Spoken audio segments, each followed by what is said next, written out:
Matt McKay getting credit with the assist.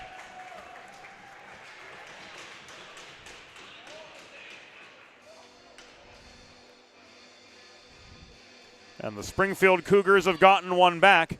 It was Daniel White to do so.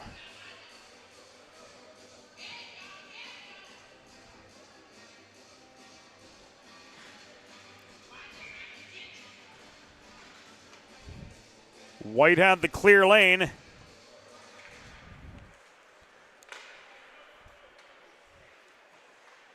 Off the setup from, it appeared, Heston.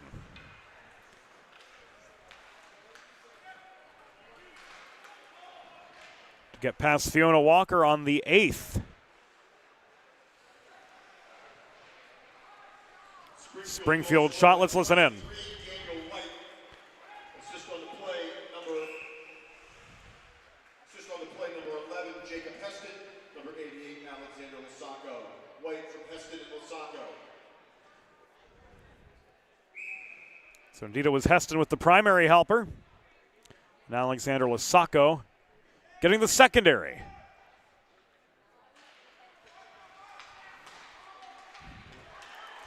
As Rick, our public address announcer for the first game this evening, informed.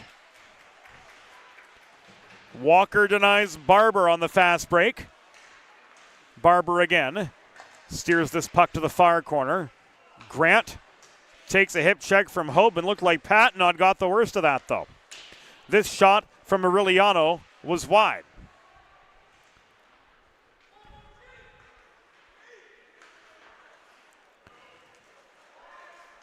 This is cleared by Grant, who heads off for a change. 4:45 to go in the first period. There is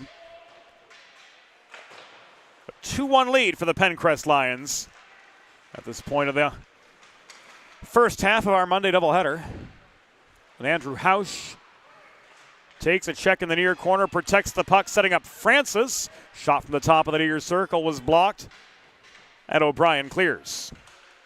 LeBuono protects, trailing back into Penncrest territory. Tesla leaves this for McKay.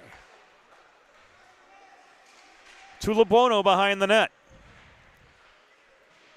4 minutes remaining in the first period of a 2-1 hockey game. Advantage Penncrest over Springfield. From Premier Orthopaedics IceWorks. McKay off the feed from Francis, has a one-on-one. McKay lines up a shot in the slot. Pad saved by Razzie, keeps it a one-goal contest.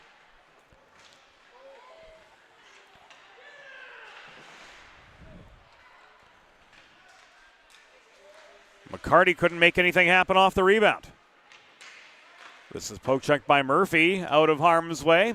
Fired in by Tesla from the point. Turned aside by Razzie again. 3.5 minutes to go in the opening period. Luke Murphy, steered to the right dots by McCarty, sees his shot from 35 feet, bothered by McKay, sailed wide. Follow-up chance coming from the left half wall. Off the stick of O'Brien, was right into Walker's pads. Good for her 9th save on 10 shots faced to this point in the contest. A 10 steals the puck and risks it up the far side. White trying to protect in pursuit of the equalizer for the Cougars.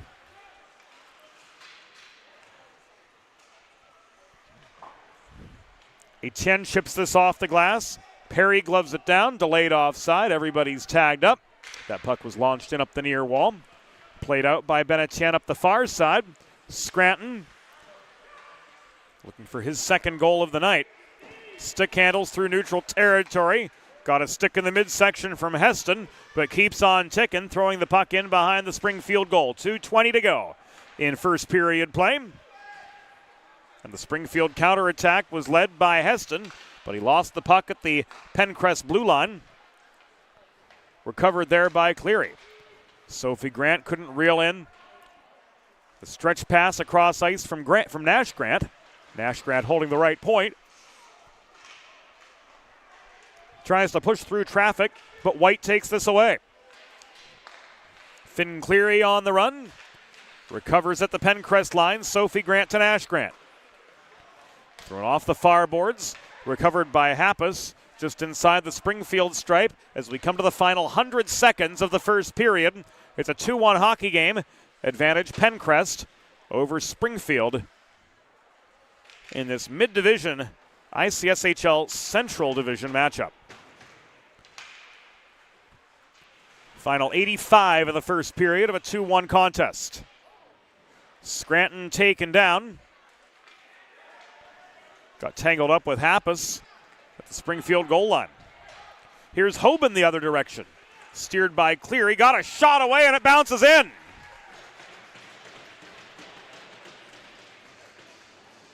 Devin Hoban's got 11. And now the Springfield Cougars are back on level pegging with Penncrest.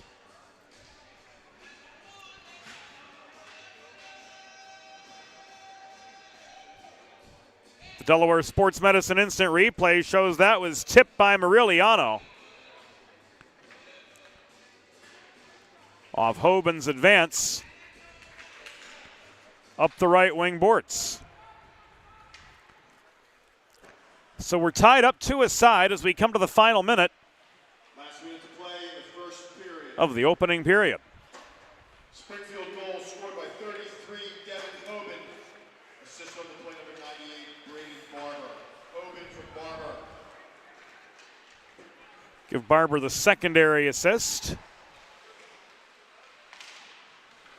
Looking for the lead was Luke Murphy, but Fiona Walker says no. Make a truly all-American meal the centerpiece of your next team event or special occasion. Sid's Barbecue and Jerky in nearby Claymont, Delaware can cater your next group event, offering pulled pork, brisket, and barbecue chicken on a daily basis, along with a variety of sauces and sides, sure to please any appetite. Visit Sid's at Suite C26 in the Tri-State Industrial Center on Ridge Road in Claymont, Monday through Saturday for takeaway lunch. Or to place a catering order, visit sidsbbqandjerky.com. Final half minute of play in the first period. Hausch clears. Losacco recovers. This shot was stick-checked over the crossbar. McKay and Losacco collide in the slot. Emerging with the puck and clearing is Keen Noggle. Final 10. This will be called back an icing, with 8.9 remaining in first period play, as the skaters head back down into the Penncrest zone to the tune of Wooly Bully by Sam the Sham and the Pharaohs. Haven't heard this one for a while, but we're getting a lot of 60s music in the playlist tonight here at IceWorks. Bit of a departure from the usual mix of classic rock, hard rock, and R&B. Puck frozen with 1.2 seconds by Razzie. Does Walker come out? Yes, she does. Extra attacker on for the set play.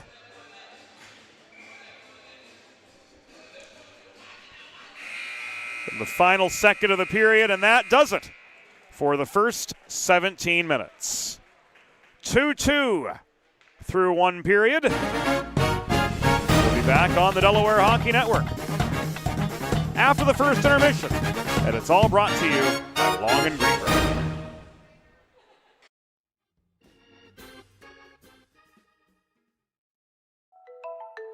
Modern media is everyone shouting for attention and no one hearing a thing.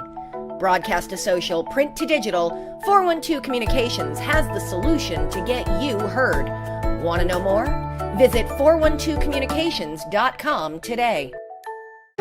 Let's face it, saving for retirement doesn't happen overnight. It takes planning, and Limestone Pension Associates has spent the past 35 years helping small businesses do just that. Limestone specializes in crafting, planning, and handling the day-to-day administration of qualified pension plans tailor-fit to your company's needs and objectives. To schedule a consultation, call 302-479-8817 or visit limestonepension.net to learn more. Recovery from an on-the-job injury or car accident can be overwhelming. The The expert team at the law office of Long and Greenberg can carefully explain your options and advocate for you through the process of claims, proceedings, and settlements. To schedule your free consultation today, call the law office of Long and Greenberg at 302-466-5664 or visit injuryde.com.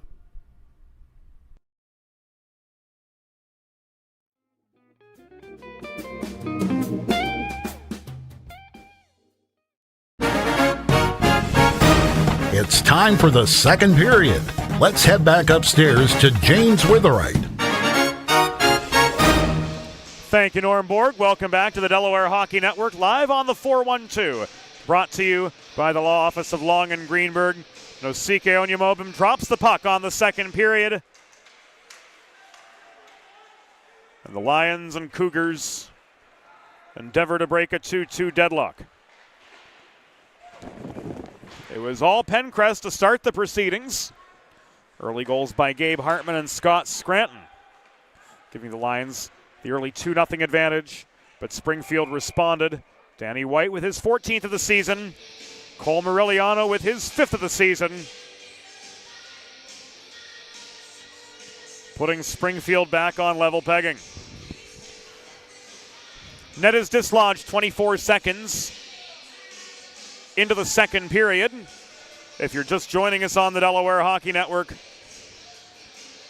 Penncrest and their home whites traveling left to right in middle period play. Springfield in those almost mustard-colored gold sweaters. Moving from right to left. Here a one-on-one. Moriliano looking for his second goal of this evening's game. Slowed up at the near dots. This is lofted out of the Penncrest zone, gloved down by Noggle. Turned back by Moriliano the other direction. Thrown across the low slot by Hoban. Moriliano, shot from the left point was blocked. Net front feed from Barber to Hoban followed, but Hoban couldn't connect on the welcome mat, and the Lions clear. A minute into the second period. Matt LeBuono. Brother Nick plays for Salesianum, whom we see a fair bit here on the Delaware Hockey Network. For our 8th season together, in fact. Scranton cleared. White drills one from downtown Philly. Daniel White with his second of the game gives Springfield the go-ahead goal. And here it comes again on the Delaware Sports Medicine Instant Replay.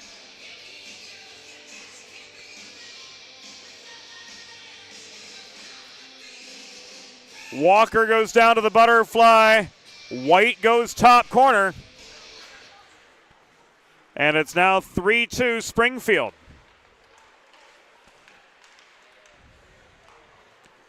Three unanswered goals for the Cougars.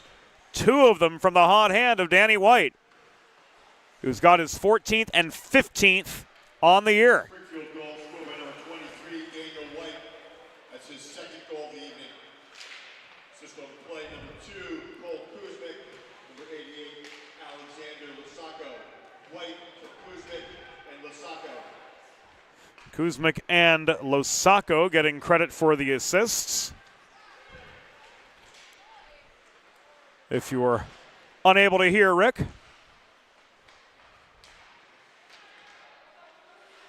we're happy to pass along all of the official facts and figures as we get them, and that's one of the nice things. Rick keeps everybody well informed, and we certainly appreciate it. McCarty from the left point. Shot was blocked by Murphy in the low slot. McKay couldn't block down the pass in the neutral zone, but Cole Mulholland was stripped of the puck by Etienne just inside the Penncrest line. Sakala nearly generates a breakaway. Catching up to him was McKay to steer him to the far corner. Tesla recovers the puck for the Lions. Up the right dots, Tesla's shot on a 2-on-2 attack was steered wide. Tesla controls his own rebound, throws one in from the top of the left circle, sticked away by Razzie. Nash Grant, opposite side, looking for a lane, throws one on net. This is frozen and held by Matt Razzie for a pause in play with 13:36 to go in period number 2, and his Springfield Cougars leading Penncrest 3-2. Friends, if you're like me, healthy living is important, and Delaware Trash Can Cleaning can help you and your family stay healthy at home with periodic sanitization and disinfecting of your trash and recycling bins. Schedule your first cleaning today at DelawareTrashCanCleaning.com. Francis gives way. Tesla holds the line as Barber fails to clear. Murphy launches the puck ahead to Hoban, looking to go top cheddar, but cleared the crossbar. Race to a loose puck at the far half wall. Won by Muriliano. DiPrinzio holds off the failed Cleary clear. Back to DiPrinzio this comes. Wow!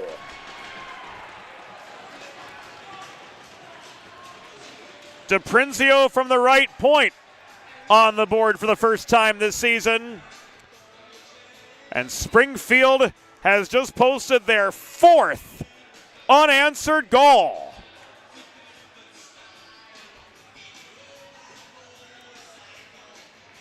Wow.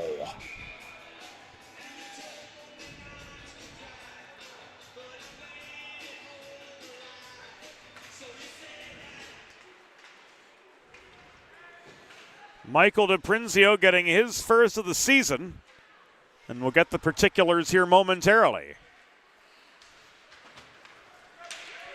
Springfield goal scorer number 76, Michael DiPrinzio. Assist on the play, 33, Devin Hoban. DiPrinzio from Hoban. At 4:03.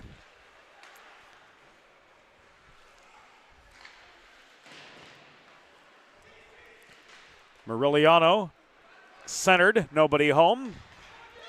McKay clears, 2-on-1. Keen Noggle flips the puck in close. This is covered by Razzie for the pause. With 12 minutes and 16 seconds to go in the second period, Springfield leading Penncrest 4-2. From Premier Orthopaedics IceWorks in the first half of our Monday high school doubleheader.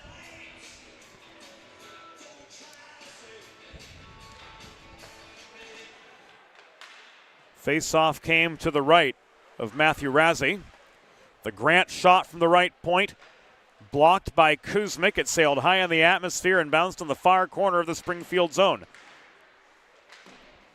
Kuzmic could not carry this puck clear. It's pushed free by Heston, taken away just above the Penncrest line by Nash Grant. Grant across to Etienne. Sophie Grant tips this up the far boards and in behind the Springfield goal.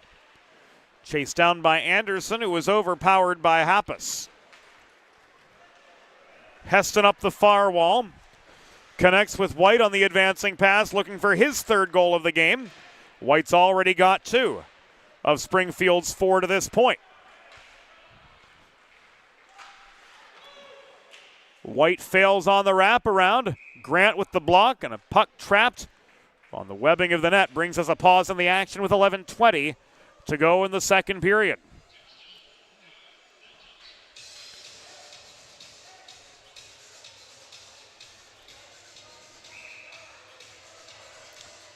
Always a treat to come to Premier Orthopaedics IceWorks. Always a treat to share the 412 Communications press box with the esteemed Broadway Joe Sindoni. We thank him for a job well done, not only on videography duty this evening, but in all he does as our assistant producer. Behind the scenes all season long on the 412. Another Walker save gives us a pause in play with 11:04 to go in the second period. Springfield keeping this attack alive.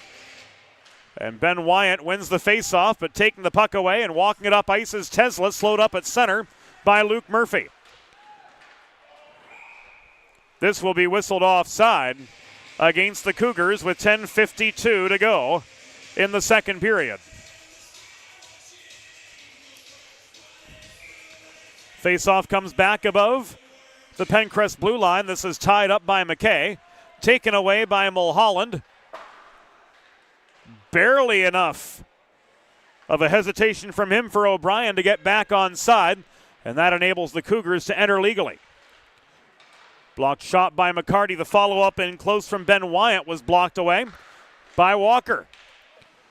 This shot from distance intercepted. Looking for a second was DiPrinzio. This goes up into the Springfield bench area and out of play with 10:24 to go in the second period. Springfield leading Penncrest 4-2 as we near the halfway point of the contest. John Pattenod spots the face-off to the left of Fiona Walker, who stopped 11 of 15 shots to this point of the game.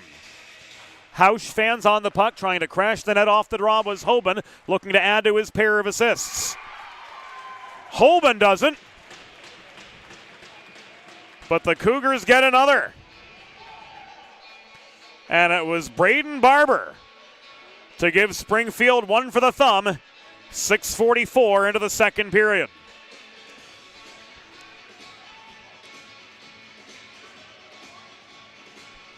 Barber in close off the headman feed from Luke Murphy. Has made this a 5-2 Springfield lead. The Penncrest Lions falling apart at the seams, giving up 5 unanswered goals.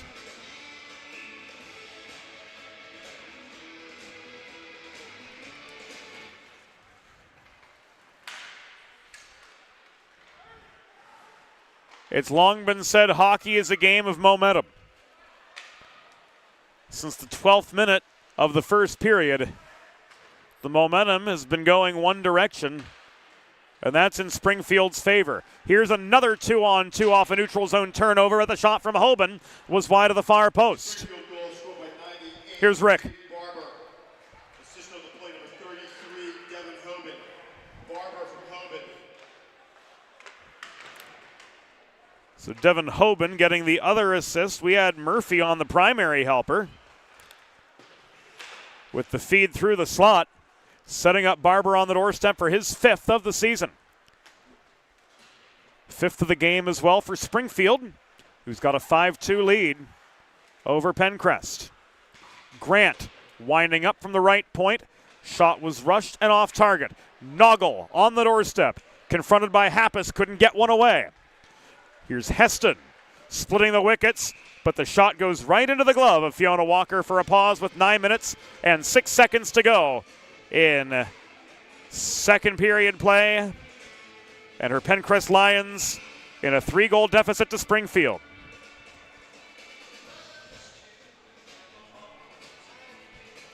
And that's going to spell the end of the night for Walker.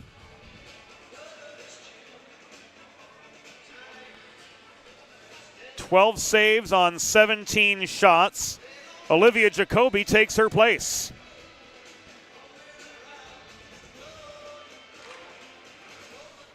On the season, Jacoby with a 4-1-0 record, a .320 goals against average, and a save percentage of .816.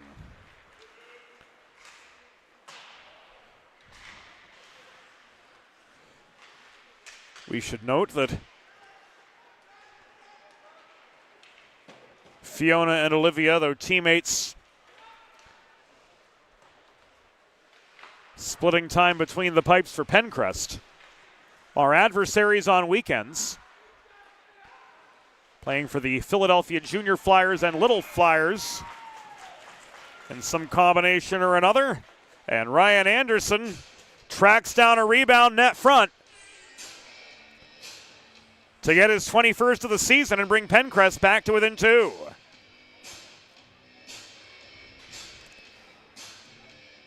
Here this comes again. The initial shot was that of Sophie Grant. Anderson with the rebound putback at 8:32. Beats Razzie and makes this a 5-3 hockey game. Anderson left silent through the first period. Finally gets on the board. Holding court net front. And tracking down the rebound of the Sophie Grant shot to bring Penncrest back within a pair. Penncrest goal scored by number 42, Ryan Anderson. Assist on the play, number 26, Sophie Grant. Number 22, Scott Scranton. Give the secondary assist to Scott Scranton, who had the second Penncrest goal. Anderson muscles through traffic again just to gain the line. Playing the body on him was DiPrinzio to break up that Penncrest attack. Murphy clearing the other direction. Icing is waved off. LeBuono in the far corner. 7.5 minutes to go in the second period. Tried to saucer this ahead to Anderson. That pass was broken up just above the Penncrest blue line by Murphy. LeBuono again.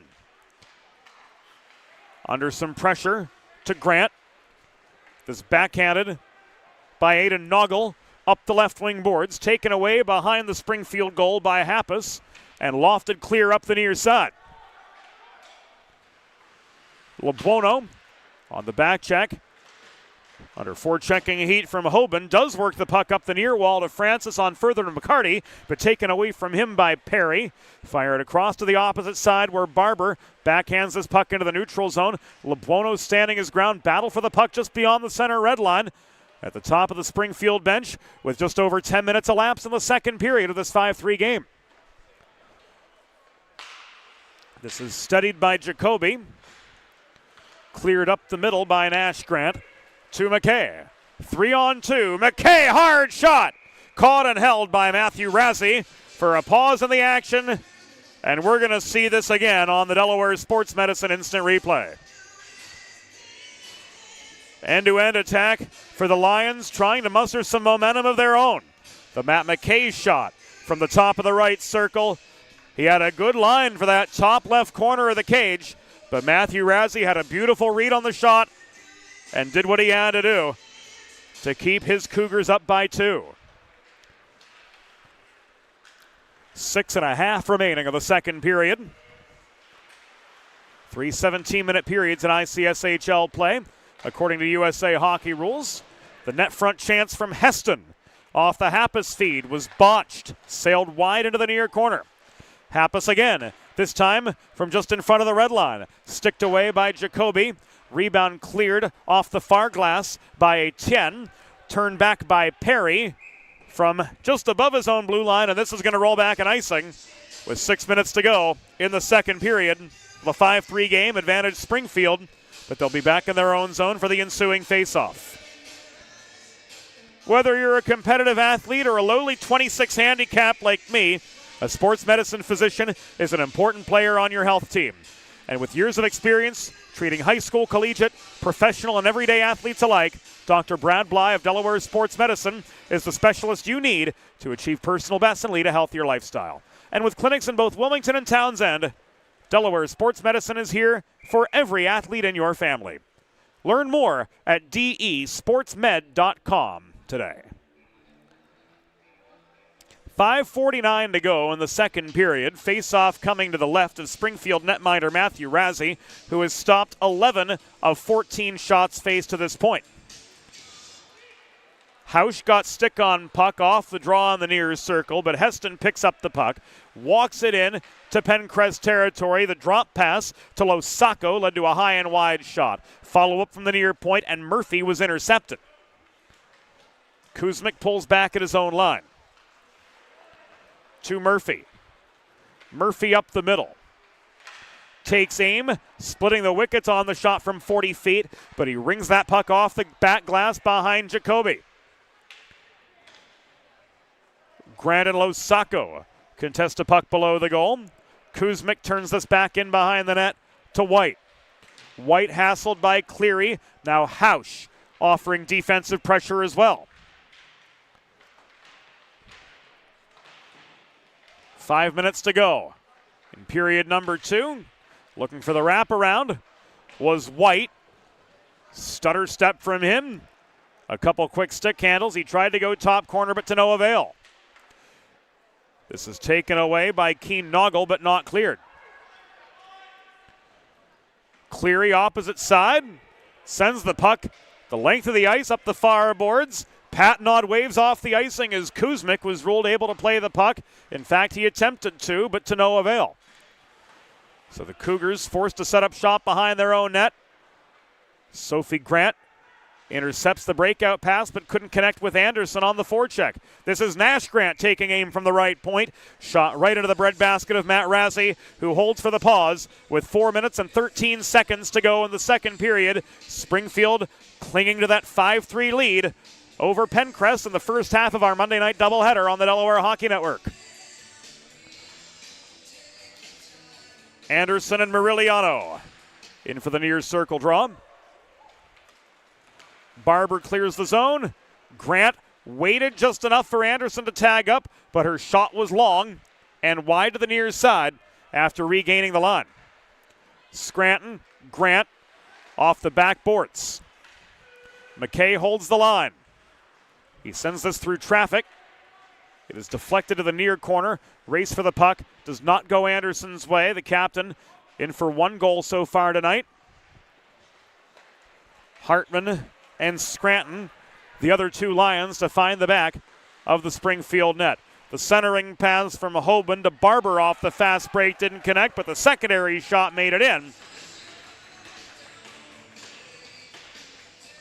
And the Springfield Cougars have got another with 3.5 to go in the second.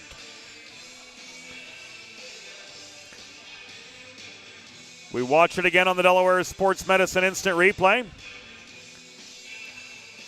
Muriliano with his 6th of the season.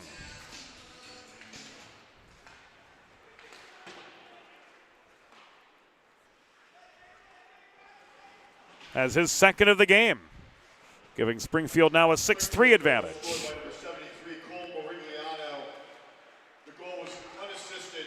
Muriliano unassisted. Feel like you've got to give Barber the assist on that.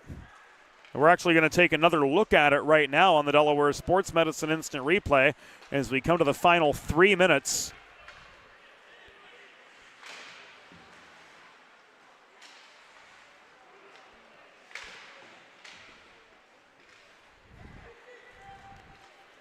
Of the second period. Yes, Barber and Hoban should be credited with the assists on that goal. The 6th of the game for the Cougars. And their lead's back to 3. 2 minutes and 24 seconds to go in the second period. And this is an icing against Springfield.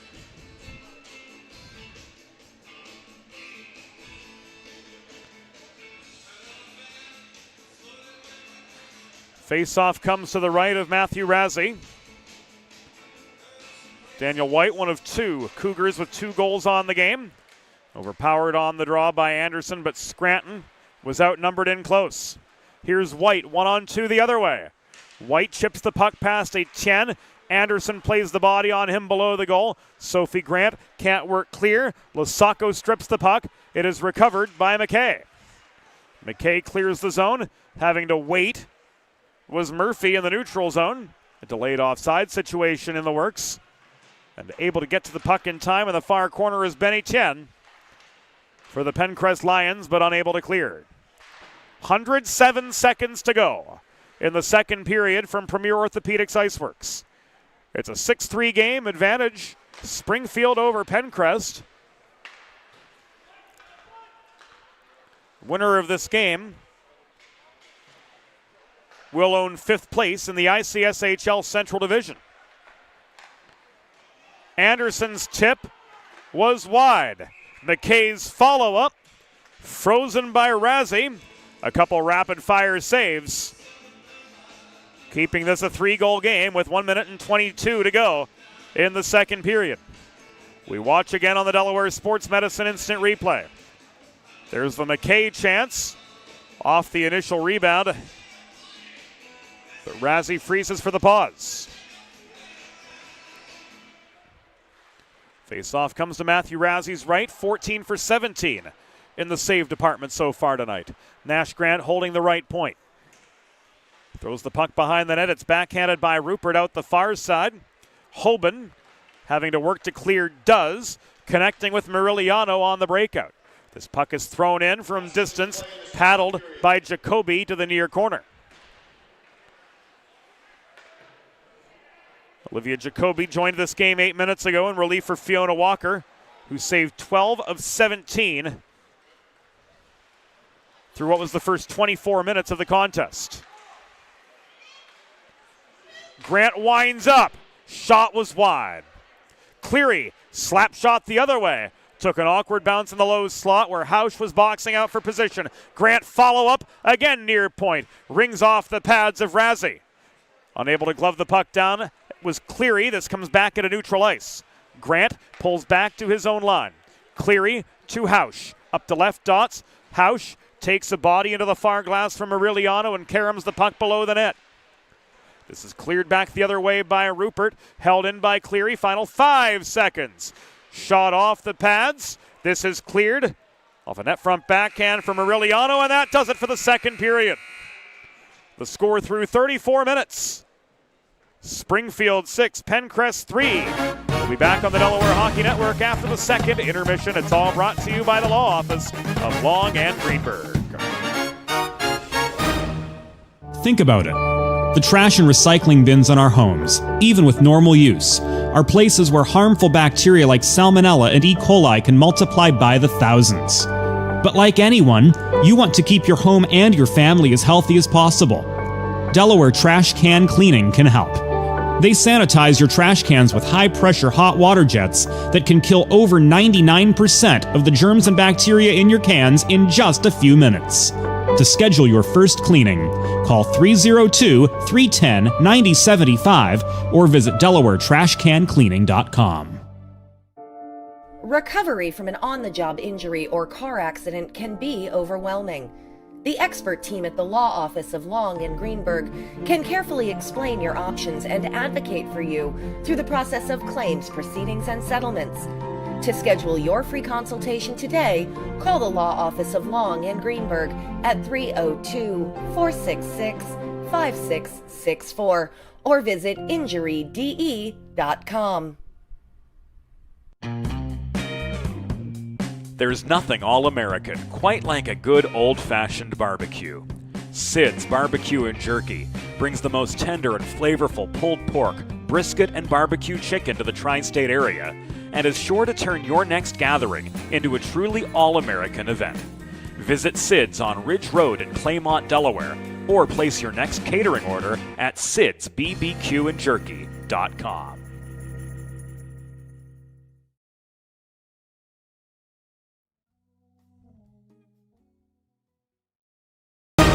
It's time for the third period. Let's head back upstairs to James Witherite.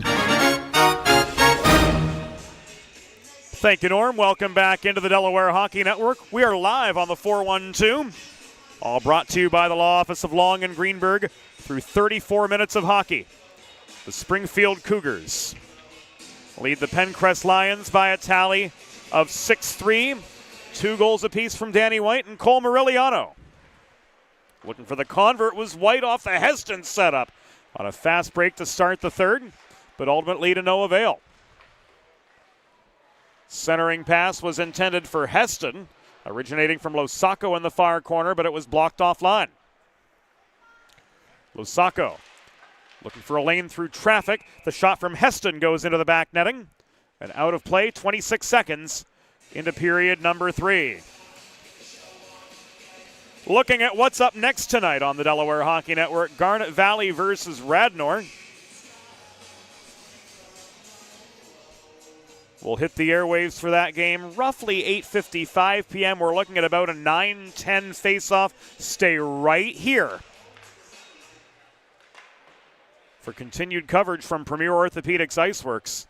both halves of this high school doubleheader right here, where you're at.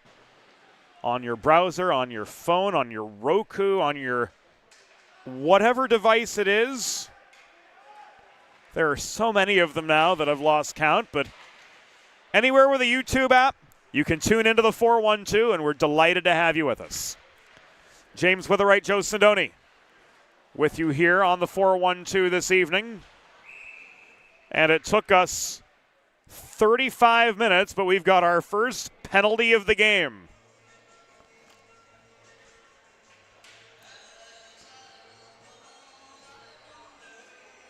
Wasako is off for roughing.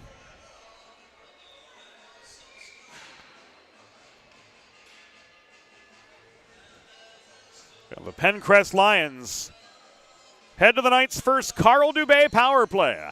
Go on the advantage with Carl Dubé Jewelers on Concord Pike in Wilmington when looking for the perfect something special for your someone special.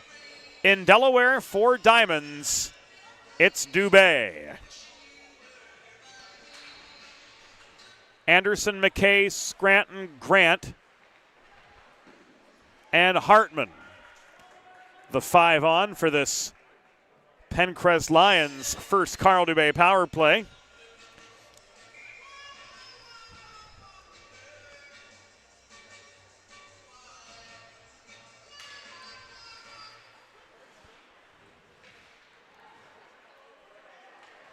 I feel like this third period playlist is more fitting for a sock hop than a hockey game, but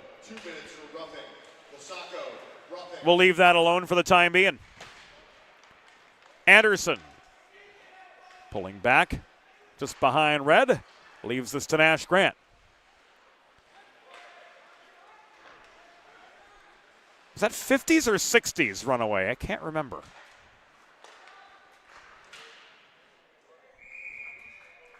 It definitely predates the players. It definitely predates the officials.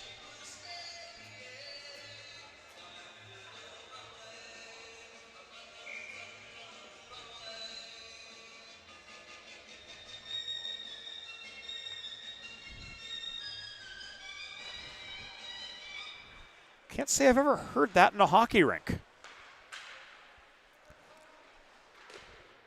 McKay's shot was wide off the feed from Grant. Scranton protects the puck after Anderson is bodied down in the near corner by Murphy. Murphy can't rifle this clear. McKay's shot, Scranton with the net front tip. And the Penncrest Lions strike on the Carl Dubé power play to make this a 6-4 game.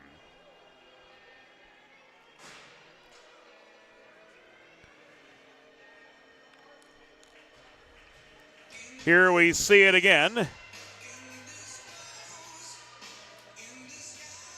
Was it Scranton or was it Hartman on the tip?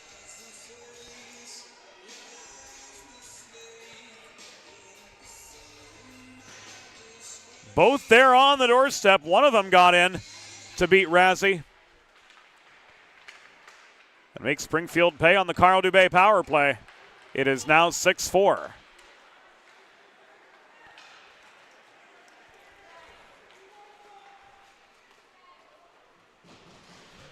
This shot from Hoban after 4 assists looking for a goal.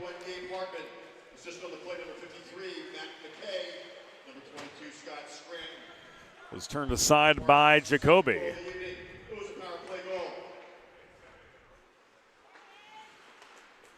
So Hartman's in for 2 as well. Scranton with his 3rd point.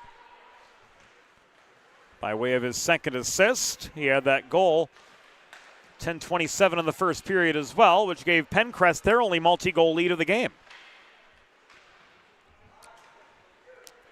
Beyond 3 minutes into the 3rd period, and Muriliano kicks the convert for Springfield.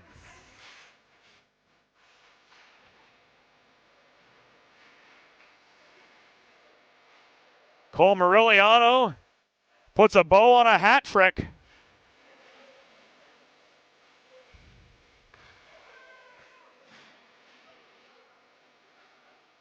Corralling this puck and launching it past Jacoby from 35 feet.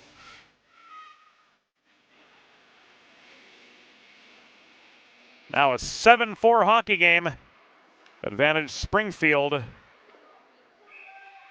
over Penncrest.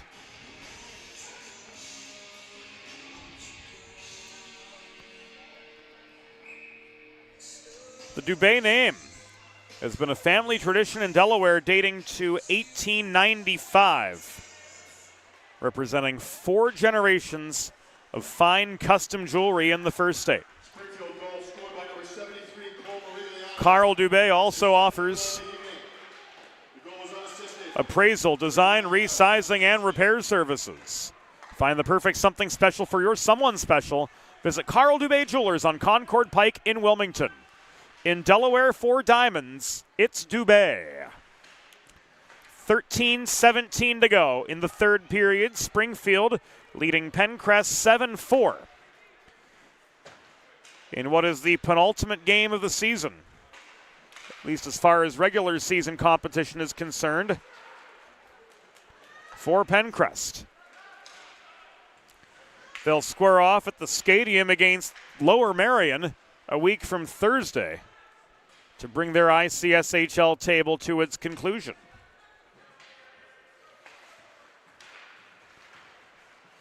Lower Merion currently 11-6.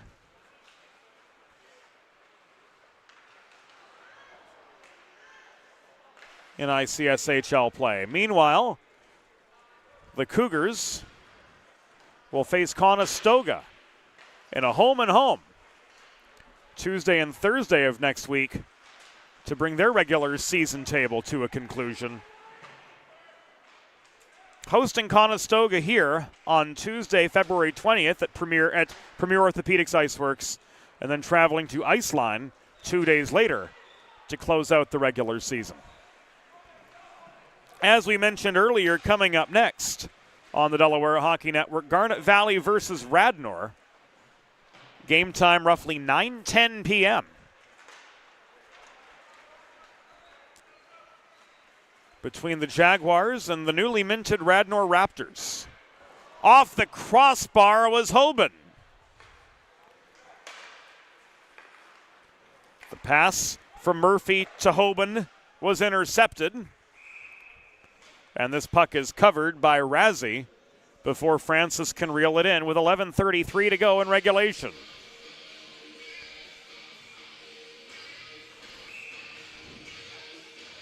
And we go from sock hop to rock concert in the matter of just a couple minutes.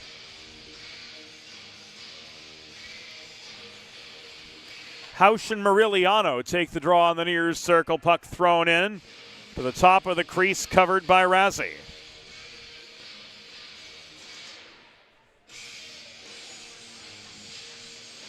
Face-off comes to the right of Matthew Razzie. Barber wins the draw over Hausch. This is Murphy up the left dots. Murphy shot off the backside of the net. Hausch tries to carom it clear. Stepping up is Barber to hold the zone. Hoban just inside the line. Switches positions with Murphy.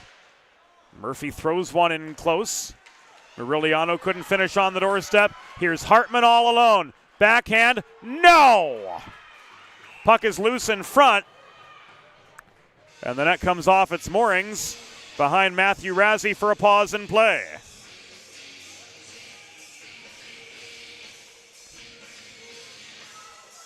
The end of the breakaway chance. Denied by Razzie, and so too the follow-up. The net came loose with 10:52 to go in regulation.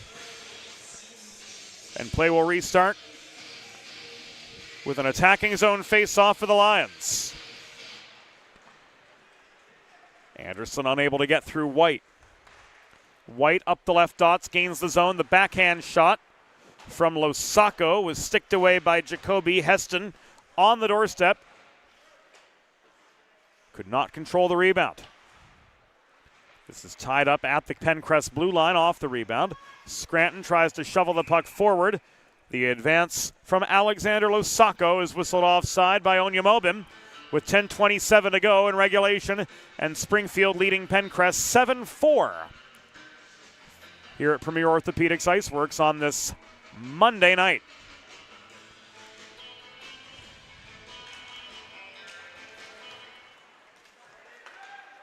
Anderson offered ample resistance on the faceoff to force play in the neutral zone for a couple beats longer. And now Nash Grant behind his own goal. Beats the forechecking pressure of Losacco to clear the zone. Anderson, 2-on-2. Shot, stick checked high and away by Happus. Puck rolls to the near corner. Anderson sweeps in but gives this away. White past Etienne. Lost his shot lane. Grant with a sweeping stick after losing his footing. Still made the play to recover the puck for Penncrest, but Sophie Grant couldn't clear. Holding the near point was Perry. So the Springfield attack is prolonged as we work to the 7.5-minute mark of the third period. Springfield leading 7-4 over the Lions of Penncrest in their final regular season meeting this year.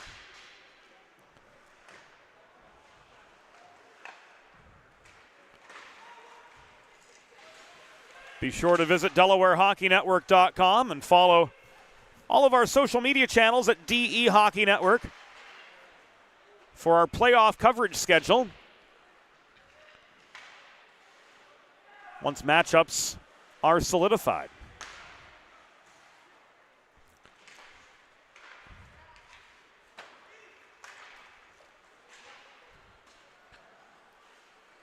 Wyant throws the puck behind the Penncrest net. LeBuono traps it at the kick plate in the far corner. Trying to pitchfork this free is Jake O'Brien. But emerging is McKay. To Tesla up the near side, but the pass was beyond his reach, recovered by Murphy. This rolls to the far corner of the Springfield zone. Kuzmic plays it behind the net. Picked up by Sakala and cleared. Francis recovers. This comes back to LeBuono. 8:18 to go. In a 7-4 hockey game, Springfield's got a 3-goal lead over Penncrest. Barber's shot saved by Jacoby. Rebound, lots of time for LeBuono to control it. He leaves the puck to McKay. McKay clears just over the line. This puck thrown in by Muriliano right over the Penncrest stripe. With two Cougars of 4, no further advance could be made. That enables LeBuono to swat the puck up the far boards back towards center. Francis gets a little bit more space for his Lions before heading off for a change. Nash Grant pulls back just inside his line. Across to McKay this comes. McKay to Noggle, up the middle. Keen Noggle with the shot, bothered by Ethan Perry, who stepped up to aggressively confront him on the defensive. Grant follow-up, blocked off the stick of Devin Hoban. This is Nash Grant again. Pouncing on him, Braden Barber. He's got a goal and 2 assists already tonight. He forces the zone loss. And now the Cougars look to steady in their own zone as Hausch turns up the forechecking heat on Happus in the far corner. Forces the turnover. Cleary holds the left point, joining the play. The centering pass was taken away by Muriliano. Recovered by Nash Grant, caromed hard behind the goal as we enter the final 7 minutes of regulation. Penncrest trailing Springfield 7-4 in the first half of our Delaware Hockey Network Monday doubleheader from Premier Orthopaedics IceWorks. Cleary to Noggle. Up to Gabe Hartman this goes. Perry won the race to the puck. Clearing was Happus.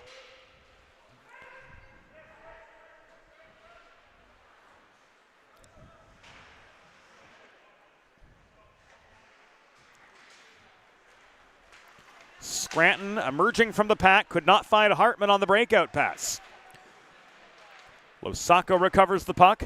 Kuzmic gives way to Scranton, gloving this down at center. But Scranton unable to get through traffic at the Springfield blue line. Here's Hoban the other way. Hoban up the left wing boards. Gets a shot away.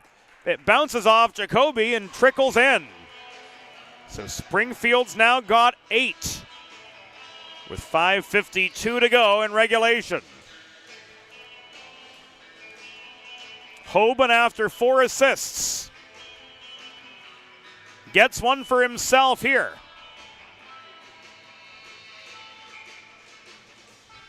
It looked as though Jacoby had made the initial save.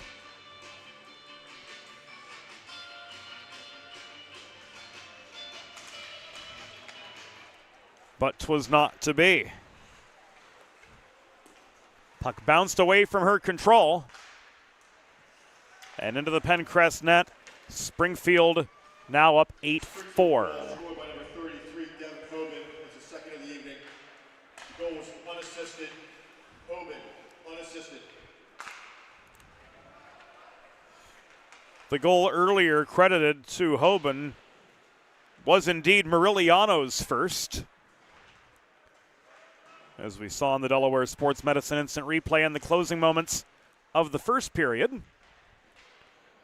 So Moriliano's got 3, Hoban's got 1, White's got 2, DePrinzio and Barber have 1 apiece. Springfield turning up the Jets here in the third period. They've put 2 more past Olivia Jacoby. Now to make this an 8-4 hockey game as we enter the final 5 minutes of this contest.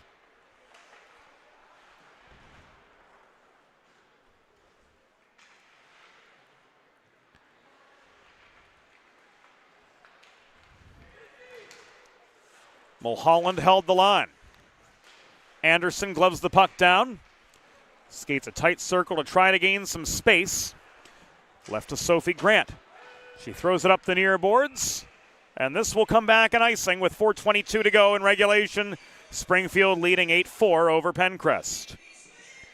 With a listen-first approach that creates a unique solution tailored to your situation, the expert team at the Law Office of Long and Greenberg are committed to providing empathetic and compassionate legal representation for individuals who have suffered injuries. To schedule a free consultation, call 302-466-5664. That's LONG. Or visit injuryde.com. Working to the final 4 minutes of the contest. McCarty clears. Perry rifles the puck back in up the right wing boards. It ends up behind the goal of the Penncrest Lions, who, despite a solid start tonight, fell apart during the second period, giving up a run of 5 Springfield goals, and they've just not been able to climb out of that hole since.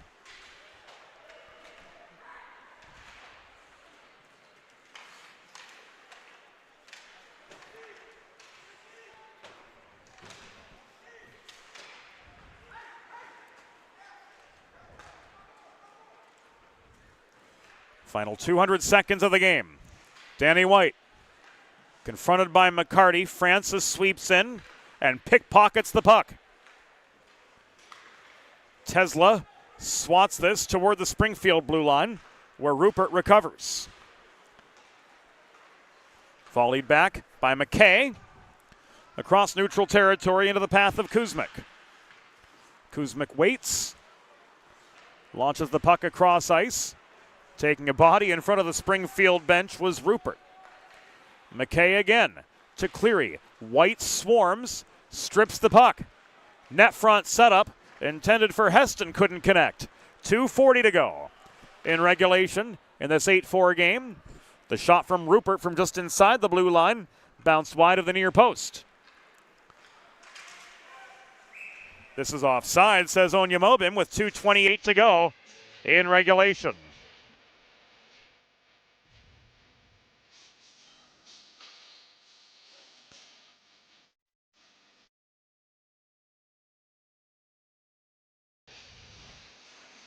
Face off just above the Penncrest blue line. Goes the way of the Cougars. The long shot in from Perry is caught and held by Jacoby. 2:21 to go. A few seconds tick off the clock at Premier Orthopaedics IceWorks which is certainly one of the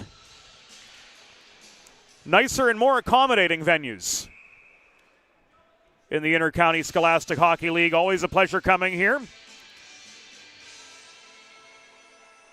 Our thanks to General Manager Stéphane Charbonneau, Anthony LaRusso, Timmy Rede, Marcus Dickerson, the rest of the folks behind the scenes. Tim Doherty for keeping the place in beautiful condition always, and his crew.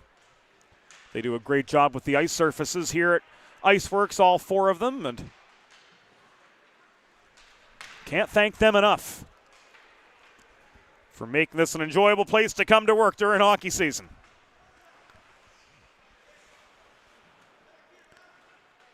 LeBuono plays this up the near corner. It comes back to him from Nash Grant. Grant pulls back in his own zone. Stretch pass to Scranton. Time is likely run out for the Lions, but they're going to try to finish on as strong a note as possible as we enter the final 80 seconds.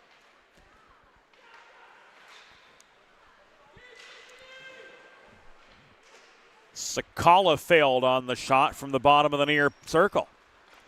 Rang it off the post. Anderson to Scranton the other way, dodging a check but losing the puck just above the red line. Jacoby's going to hang on here with 57 seconds to go. And the face-off will come to her right.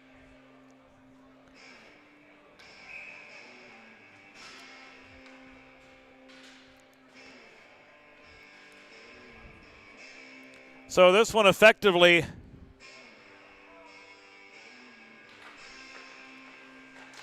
decided, with Springfield moving to 8-8 on the year, Penncrest dropping to 8-9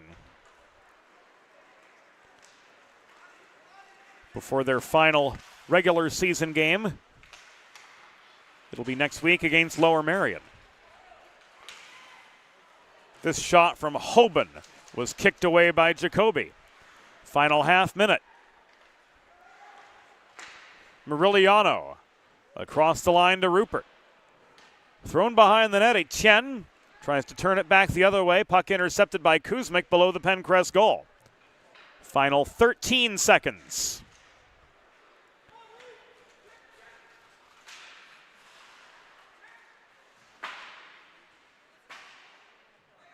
Scranton slowed up at the blue line, and that will do it for the first half of our Monday doubleheader from Premier Orthopaedics IceWorks as the Springfield Cougars improve to 8-8 on the season, defeating Penncrest by a score of 8-4. A look at the Sid's Barbecue and Jerky 3 stars of the game. Cole Muriliano, first star with a hat trick. Devin Hoban with the goal and 4 assists, the second star. Braden Barber with a goal and 2 helpers. The third star, a sweep of the stars for the Springfield Cougars, who are up to 500 after their 8-4 defeat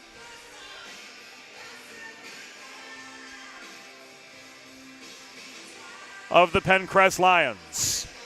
We're going to take a quick break on the Delaware Hockey Network. We'll be back with the second half of our Monday Twin Bill as Garnet Valley hosts Radnor.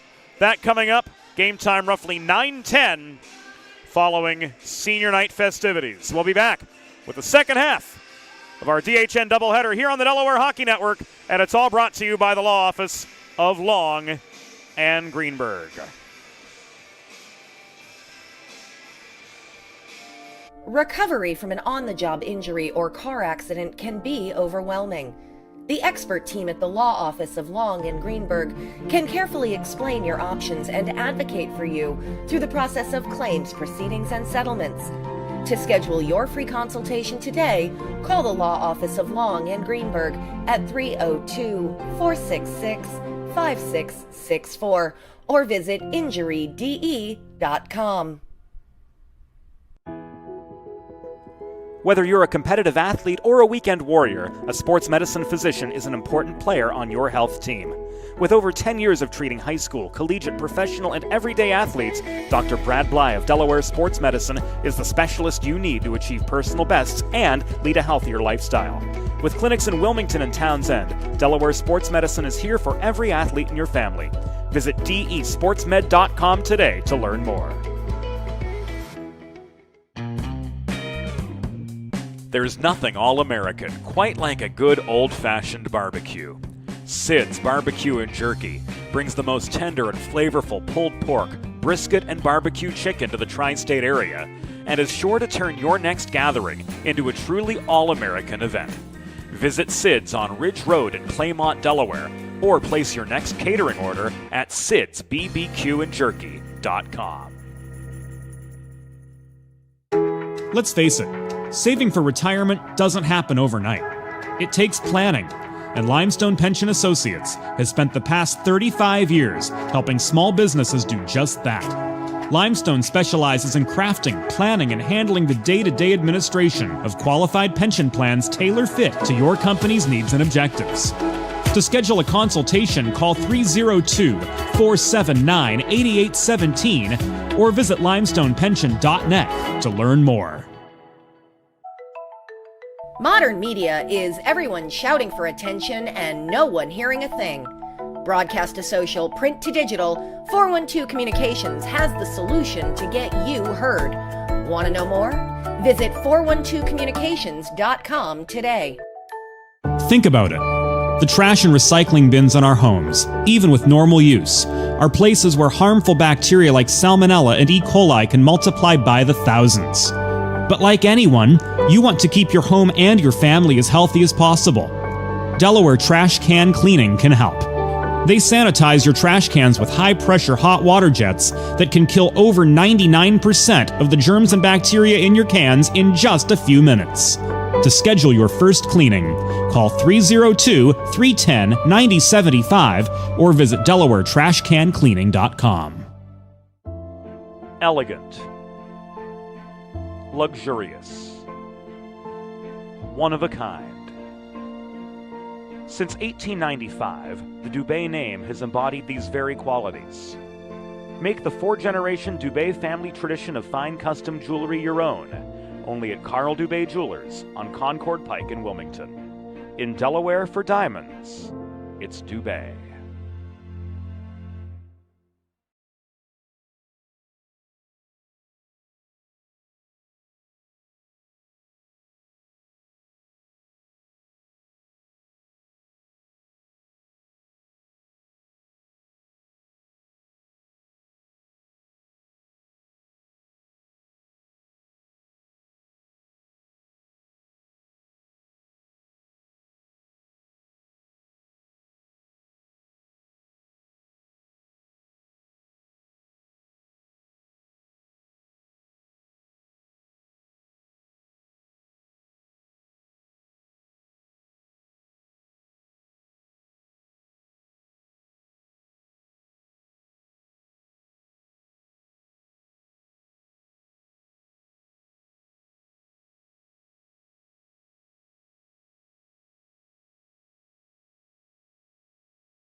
Hi, friends. Welcome back to Premier Orthopaedics IceWorks. The carpet's been unfurled. The Jaguars are taking the ice. It's senior night for Garnet Valley, and we're going to head inside the glass to meet the 7 members of the class of 2024 from Garnet Valley High School Hockey.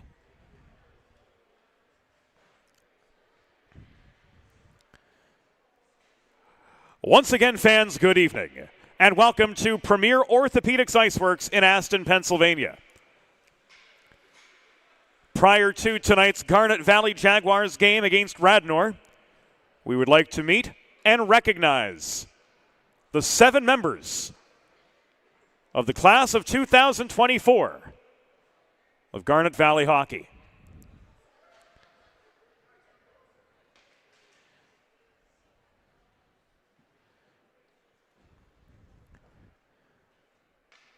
We begin with number 80, Evan Carr.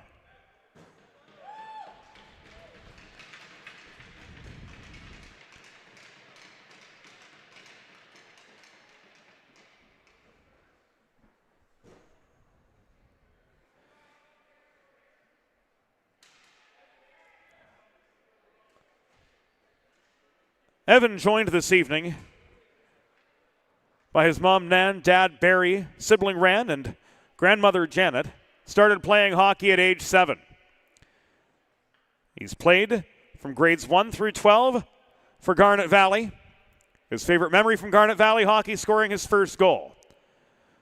Evan would like to thank everyone who has supported him along the way. After school, he plans to attend college to pursue a degree in business. Number 80, Evan Carr.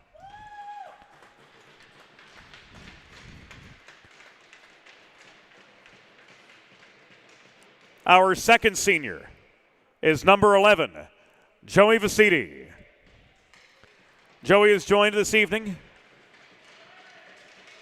by his parents Jacqueline and Alex and sister Victoria. Joey has been playing hockey since age 7. He has played for the Delco Dragons and Delco Phantoms, in addition to his time in a Garnet Valley sweater. His favorite memory from Garnet Valley hockey was when he scored his first hat trick during sophomore year. Joey thanks his parents, his sister, the coaching staff, his teammates, and his friends. After graduating high school, Joey plans to join the United States military. Number 11, Joey Vasiti.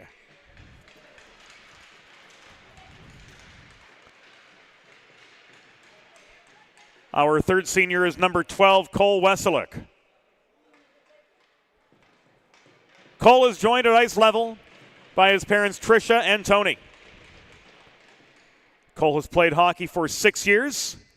No. Cole has played hockey for a lot longer than 6 years. He started when he was 6 years old. He's played for Garnet Valley's varsity and JV teams, along with the Delco Phantoms and the Westtown Quakers. He's played for Garnet Valley for 4 years. His favorite memory from Garnet Valley hockey, practice and hockey camp. Cole would like to thank his parents for all their dedication and support. And after graduating high school, he plans to pursue a career in the trades. Number 12, Cole Weselick.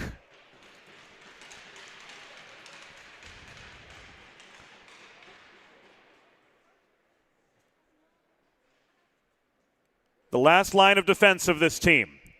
Netminder, number 31, Shazad Bolduc.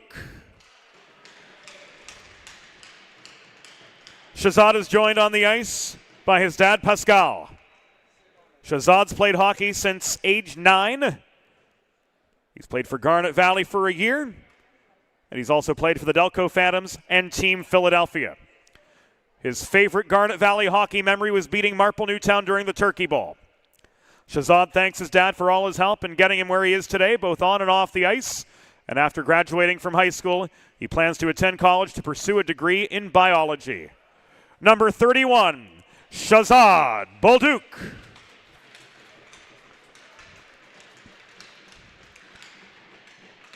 Our next senior is number 44, Drew Morrow. Drew is joined on the ice this evening by his parents Jackie and Brian and sibling Jake. Drew began playing hockey at age 6. He's played in the Garnet Valley program for 11 years and also has played for the Delco Phantoms. Drew's favorite Garnet Valley hockey memory was the first game at Spring Mountain. Drew thanks his parents for their constant support and dedication to his hockey experience, and also his brother Jake for encouraging him to challenge himself. Also, thank yous to the coaches and teammates that influenced him along the way. Upon graduation, Drew plans to attend Westchester University to major in computer science. Number 44, Drew Morrow.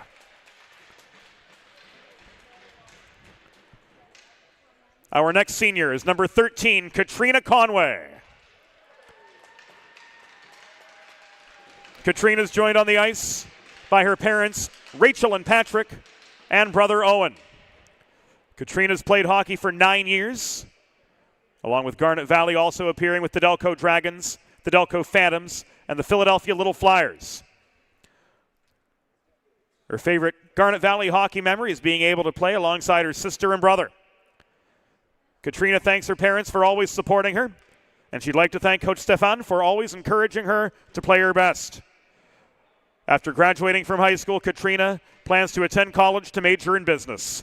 Number 13, Katrina Conway.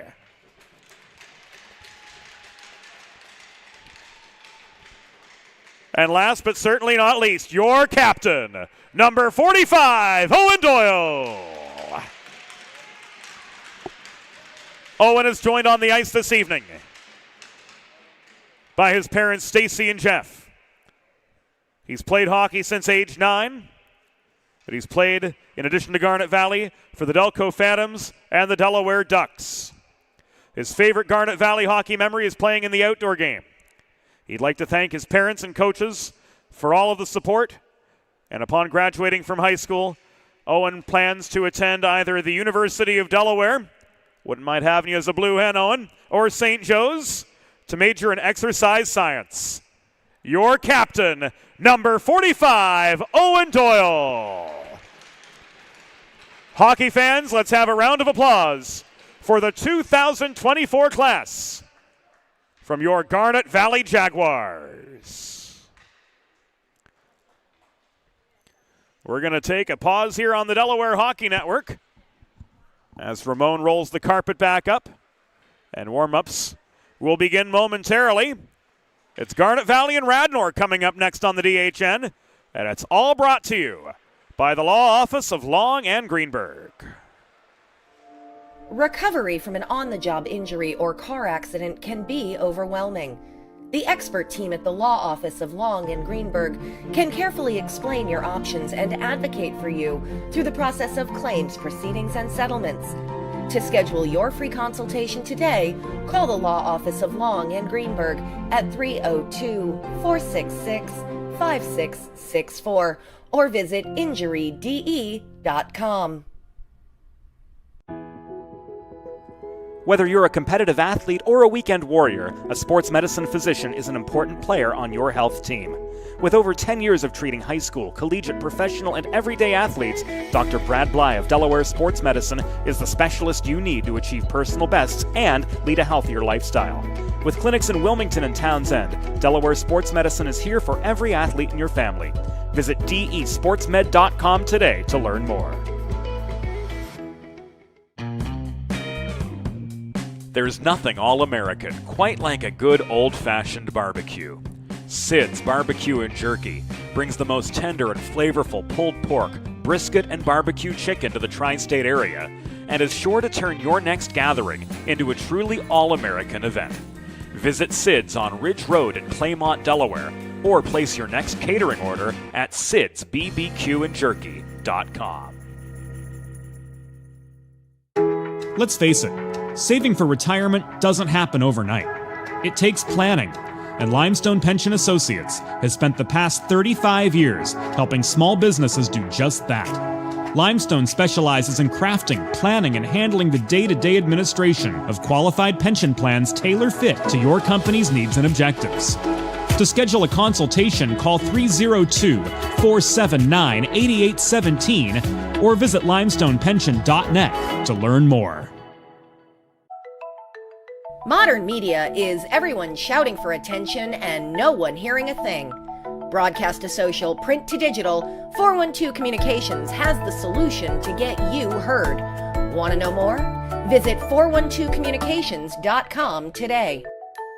Think about it. The trash and recycling bins in our homes, even with normal use, are places where harmful bacteria like Salmonella and E. coli can multiply by the thousands. But like anyone, you want to keep your home and your family as healthy as possible. Delaware Trash Can Cleaning can help. They sanitize your trash cans with high-pressure hot water jets that can kill over 99% of the germs and bacteria in your cans in just a few minutes. To schedule your first cleaning, call 302-310-9075 or visit DelawareTrashCanCleaning.com. Elegant. Luxurious. One of a kind. Since 1895, the Dubé name has embodied these very qualities. Make the four-generation Dubé family tradition of fine custom jewelry your own, only at Carl Dubé Jewelers on Concord Pike in Wilmington. In Delaware for diamonds, it's Dubé.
Welcome back inside Premier Orthopaedics IceWorks. Welcome back to the Delaware Hockey Network. Senior Night 2024 for the Garnet Valley Jaguars, who sit atop the ICSHL Central Division 12-3-1. They face off against Radnor right now. Let's head inside the glass for tonight's opening introductions. Once again, hockey fans, good evening, and welcome to Premier Orthopaedics IceWorks in Aston, Pennsylvania. Tonight, the Intercounty Scholastic Hockey League presents a Central Division matchup between the visiting Radnor Raptors and your Garnet Valley Jaguars. Tonight's starting goalies for the visiting Radnor Raptors, number 32, James Danner. For the home Garnet Valley Jaguars, number 31, Shahzad Bolduc. The on-ice officials for this evening's game, as appointed by the Intercounty Scholastic Hockey League, are John Patnod and Nosike Onyemobim. Teams, we ask that you please take your respective blue lines, and fans, we ask that you join the players and officials in directing your attention to the American flag located in the Garnet Valley zone. As we honor the United States of America and those entrusted with the defense of this nation, with the Star-Spangled Banner.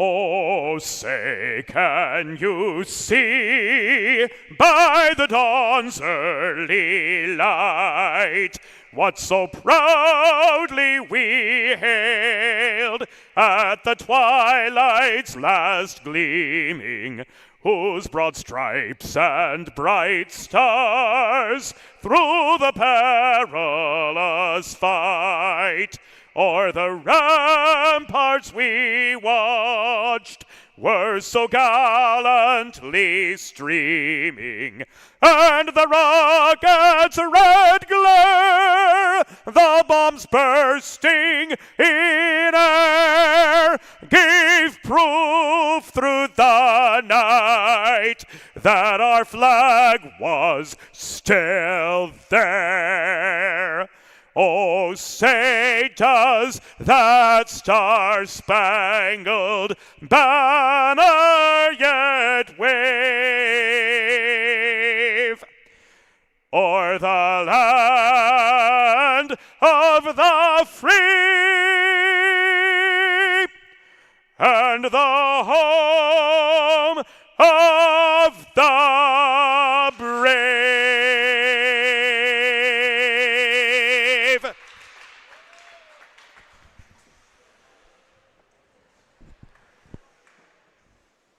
Set for the second half of our Monday doubleheader here on the DHN, all brought to you by our good friends at the law office of Long and Greenberg. As mentioned, our officials this evening, Nosike Onyemobim and John Patnod. Sweater colors for this game, Radnor moving left to right in their away white kits. Garnet Valley opting to break out the blacks at home tonight. They're moving right to left. Backstopped by the Québécois Shahzad Bolduc. Fellow Québécois Stéphane Charbonneau. Behind the bench for Garnet Valley,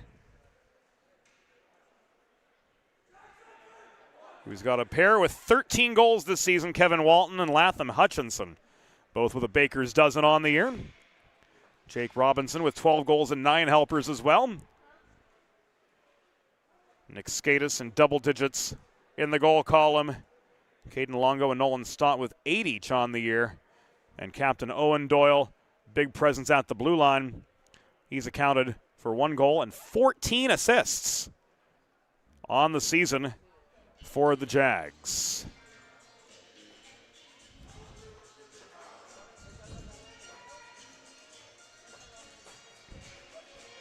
As far as the Radnor Raptors go, it's a one-man wrecking crew. Tucker Graham, 27 goals, 19 assists on the year. We should note Shazad Bolduc for Garnet Valley, 9-3-1 on the season with a 240 goals against average and a save percentage of .915. His counterpart 178 feet away, James Danner, 7-9-0 on the year with a 450 goals against average and a save percentage of .858. Drew Morrow and Tucker Graham to take the opening draw. They're off in the second half of our Monday double. AJ Tenhusen tries to burst through traffic, but the puck is swatted away from him by Grayson Much in close. This comes back to Evan Carr holding his line. Rather, that's Abanizio. Thrown up the far wall by Doyle, but beyond the reach of Tenhusen. Race for the puck in the far corner. Goes the way of Reed Gall for the Raptors. Kennedy couldn't get through center. McGee muscles through up the near side to just barely gain the Radnor zone. Abanizio protecting at the near point. As driving up the wall was Morrow. Tenhusen takes a check from Gall in the near corner. Abanizio steps up for shot. Is blocked in close by Much. Walked clear by Kennedy. And advanced now by Tucker Graham. Into the Garnet Valley zone. His shot was blocked. Stepping up to engage him was Nick Skatis. And we've got our first stoppage of play as Shazad Bolduc freezes the puck 63 seconds into the first period. Face-off comes to the right of Bolduc. Ryan Carr and Latham Hutchinson square off. Hutchinson on together with Jake Morrow and Jake Robinson. So first we're seeing of the second line tonight for both of these teams. Samuel Kane up the left wing boards, gains center, advances the puck to Zhang. Zhang steered to the far wall by Hutchinson. Nearly was pushed out of the zone, protected the line barely, but gave the puck away to Robinson, who throws it up the far side. Wim van Rossum recovers. Carr gives it away to Robinson. Robinson shot. No. The save for Danner, and the puck bounced off the wrong side of the net. Hutchinson trying again. Kept in that far corner by Connor Haynes. Hutchinson backhand. This puck is frozen by James Danner for a pause in play with 15:03 to go in the first period of a 0-0 game from Premier Orthopaedics IceWorks. Glad to have you with us for Senior Night 2024.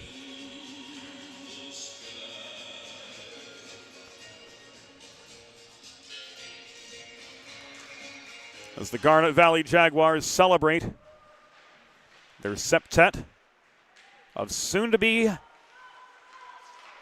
alumni. Walton's shot was blocked. Graham's got space. Bolduc says no, sir.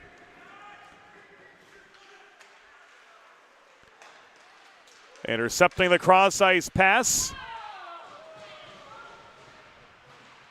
was Longo. But the setup to Walton went more than askew. Suker bulldozes up the near wall. Shot attempt was steered wide by Bolduc. Controlled by Doyle in the far corner, recovered by Suker. Suker centering pass. The backhand chance from Zach French was wide. Puck is corralled by Owen Doyle behind his own net, taken away from him by Graham. Graham has mentioned the offensive firepower for the Raptors. Good for 27 goals this season. Here's Walton. Backhand was just off its mark. Haynes caroms the puck up the near side, finding Suker to clear. No icing, as this is tipped behind the net by a Jaguar. Recovered at the far wall by Longo. Carried by Walton up the right side. Walton pinched to the wall by Van Rossum. Van Rossum plays the body. Walton loses control of the puck, but the Jaguars maintain. Walton gets this back. Thrown off the near boards, chipped in by Jeremy Hitchka from the near point, but taken away by Haynes. Walton recovers, but surrounded by white sweaters as we work to the 4-minute mark of the opening period. Trying to get a shot away was McGee. in close, but it was wide. McGee follow-up, missed the far post again. Ryan Carr lost his footing of his own volition behind his own net. John Patnod says it wasn't of his own volition. He had the clear look from his vantage point, and we've got our first penalty of the game, 4 minutes and 4 seconds in. We're going to look at that Bolduc save from a couple moments ago.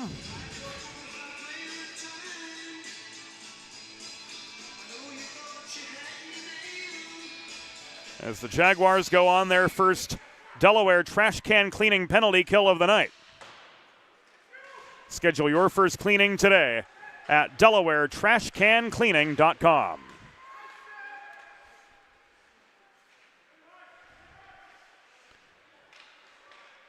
It was Morrow 2 for tripping at 4:04 in the first period.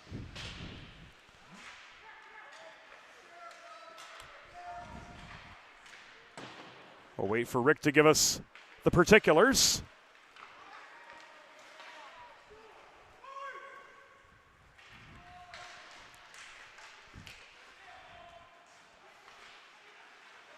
Although given we haven't heard from him, we might have to jump in ourselves. Garnet Valley penalty was assessed to number 44, Drew Morrow. 2 minutes for tripping. Time of the penalty, 4 minutes, 4 seconds in the first period. Morrow 2 for tripping at 4:04.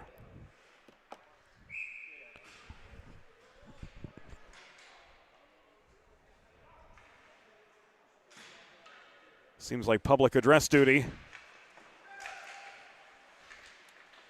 We'll fall upstairs to continue on the second game.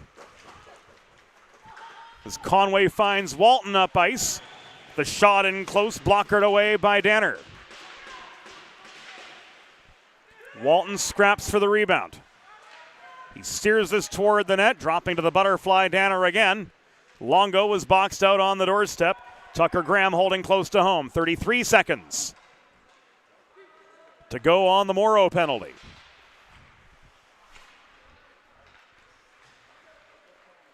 Walton starts up again. Steered to the far wall, dodging a check from Graham. Nearly lost his footing, but did lose the puck ultimately. Walton double teamed again. Radnor's got two guys on Walton for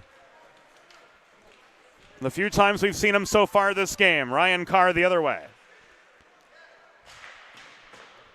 Lost the puck at the near dot. Gall, follow-up chance, frozen by Bolduc for a pause with 10:51 to go in the opening period of a 0-0 game. If you've been injured on the job or in a car accident, you know just how challenging and overwhelming the recovery process can be. That's why having a trusted and caring representative by your side is essential to help you navigate the complex world of workers' compensation and personal injury. The Law Office of Long and Greenberg will guide you through every step of the process, from filing your claim to representing you in hearings and appeals. Call the Law Office of Long and Greenberg at 302-466-5664. That's LONG. Or visit injuryde.com. Again, to schedule your free consultation. 6.5 minutes gone in the first period of a 0-0 game. Garnet Valley successful on their first Delaware trash can cleaning penalty kill of the evening. The shot from Ryan McGee was steered wide by Danner. Van Rossum pulls behind his own goal, advancing the puck to Kennedy. This is cleared, fired back in by Matt Abenizio. And the Jaguars will change as we hit 7 minutes in the first. Stretch pass to French. Originated from Wim Van Rossum, who heads off for a change as well. French barely held the line. Bolduc with the blocker save. Directs the puck to the far corner. Doyle confronted there by Suker. Suker, a cross-ice pass to Gall. Shot sticked away by Bolduc. Rebound bounces toward the goal line. Shazad Bolduc freezes for the pause with 9:37 to go in opening period play. Planning for retirement doesn't just happen overnight. For 35 years, Limestone Pension Associates has helped small businesses craft and administer pension plans for their workforces. Learn more at limestonepension.net. Carr wins the draw. Zhang looking for space, lost the puck to Doyle in the far corner. Doyle chips this off the glass. Puck was batted back in by Gall holding the blue line, taken away by Walton. 2-on-1, Walton scores! 7:39 into the game. Kevin Walton pots his 14th of the year. And Garnet Valley has taken the early lead.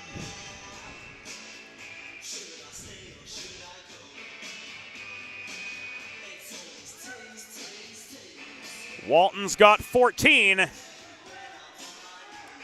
And Garnet Valley have the early lead on Senior Night 2024.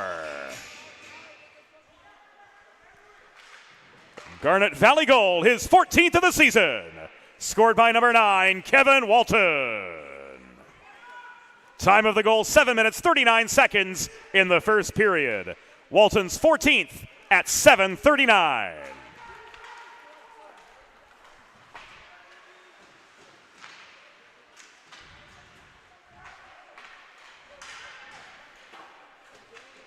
Assists on the Walton goal credited to number 45, Owen Doyle, and number 65, Caden Longo.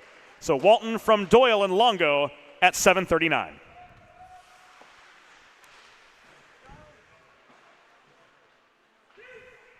Eight and a half to go in the first period of play. From Premier Orthopaedics IceWorks, Ryan Carr races up the right wing boards. Abenizio gets a stick in on him just inside the blue line. Spins him behind the net. Corralling the puck was Kane, but it's taken away. Pushed forward by Drew Morrow, and now carried by Jake Morrow up the near side. McGee was ahead of him. He had to put on the brakes at the blue line to enable the onside entrance. This puck swatted in by Tenhusen. Now on the stick of Drew Morrow. Left to the right point, held by Hitchka. This again, Karam's behind the net. Held in by Jake Morrow at the near point. McGee on the doorstep, unable to track down the puck. This is pushed clear by Carr, and now carried by Andy Zhang. Up the right dots and into Jaguar territory. A stick check from Jake Morrow as Zhang tried to cut through the slot. Forced the turnover. Van Rossum from center. Hacks this in off his backhand. He had the center line, so no danger of icing with 7:30 to go in the first period of a 1-0 game. Garnet Valley leading Radnor from Premier Orthopaedics IceWorks. Here's Hutchinson letting one rip from 55 feet, but he was high and wide. That ricochets off the back glass. Robinson barely holding the left point. This one pushed back out into neutral ice, thrown in by Hitchka along the near boards, but recovered by Connor Haynes behind the Radnor goal as we wind our way to the 10-minute mark of this contest. Puck tied up in the near corner, pushed free by Tucker Graham, that one-man wrecking crew. This is Yekel throwing it to Graham. Shot popped up in the atmosphere by Bolduc. Scrap for the rebound goes Doyle's way ultimately, but his momentum carried him into the near corner to gain control. Skatus to Robinson. He's steered wide by Gall on the doorstep. He lost his shot lane. Robinson again, centering pass. Skatus off the pads of Danner. Good chance for the Jags to get a second, but a better save awaited from James Danner. Here's Much, slowed up through the middle by the reaching stick of Latham Hutchinson. He's beaten 3 defenders, Hutchinson has. He skates a tight circle in the near corner after Gall caught up with him. Cross ice feed, Abenizio just holds the line. Joining the play is Riley. Is chipped off the far boards, held in by Abenizio. Thrown behind the cage again off the corner to Longo. Longo working the near side. Wrist this to Doyle, rather to Riley in the near corner. Graham plays the body on him and emerges with the puck. The Radnor captain skies this beyond the reach of Ryan Carr. Matt Abenizio back at his own line, recovering for Garnet Valley. Doyle up the left wall. Longo lost contact with the line. This will be called back offside with 5 minutes and 42 seconds to go in the opening period from Premier Orthopaedics IceWorks. Make a truly all-American meal the centerpiece of your next team event or special occasion. Sid's Barbecue and Jerky in nearby Claymont, Delaware can cater your next group event, offering pulled pork, brisket, and barbecue chicken on a daily basis, along with a variety of sauces and sides sure to please any appetite. Visit Sid's at Suite C26 in the Tri-State Industrial Center on Ridge Road in Claymont, open Monday through Saturday for takeaway lunch, or to place a catering order, visit sidsbbqandjerky.com.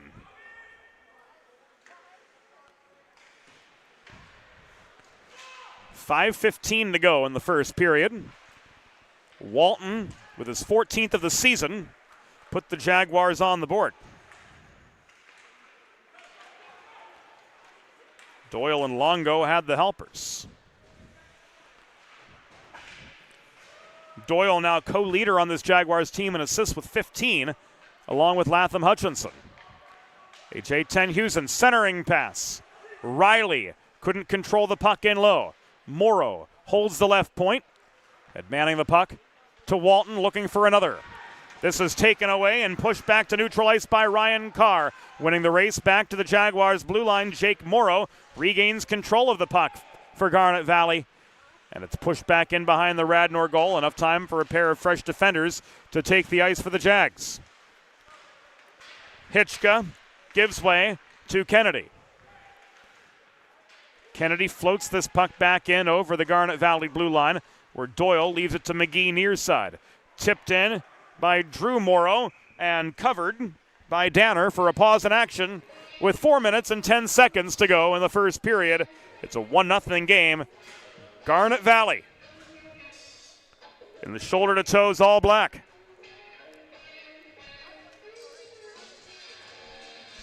Trying to take advantage of an attacking zone face-off, and it's Latham Hutchinson called on to do it. Graham gets the better of Hutchinson. And now Graham takes a body in the near half wall, and that's going to draw the ire of John Patnod, who signals a rough with 4 minutes and 2 seconds to go in the opening period. Hitchka's going to go off, and the Garnet Valley Jaguars are headed to their second Delaware trash can cleaning penalty kill of the night. Schedule your first cleaning today at DelawareTrashCanCleaning.com.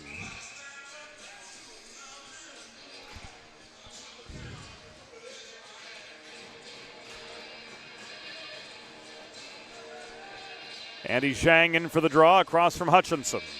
Zhang wins the draw. Carr holds the point. Garnet Valley penalty assessed to number 53, Jeremy Hitchka. 2 minutes for roughing. Time of the penalty, 12 minutes, 58 seconds in the first period. Hitchka 2 for roughing at 12:58. The Ryan Carr shot was blocked. Suker protects the zone. Skatis couldn't clear. Carr got the shot through. Bolduc was screened, but he still made the save. 3.5 to go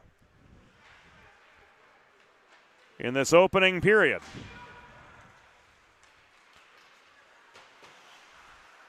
From Premier Orthopaedics IceWorks, 1:10 to go on the Hitchka roughing minor. The breakout pass from Suker was blocked, but Zhang reeled the puck in anyway. Zhang takes a check from Longo in the far corner. Abenizio chips the puck behind the goal. It rolls to the near corner from below the cage. Carr cycles to Van Rossum holding the line. Carr steps up and shoots off the post and into the back netting. 2:47 to go in the first period. 45 seconds on the Hitchka roughing minor. And the face-off is spotted to the left of Shazad Bolduc, who has stopped all 5 Radnor shots on goal to this point.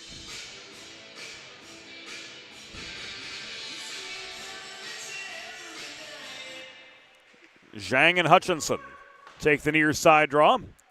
Ryan Carr holds the left point for Radnor, and he gets one.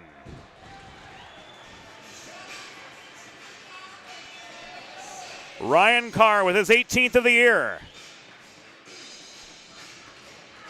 puts the Raptors on level pegging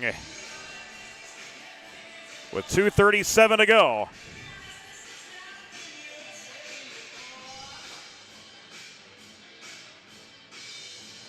In the first period. There it is again on the Delaware Sports Medicine Instant Replay.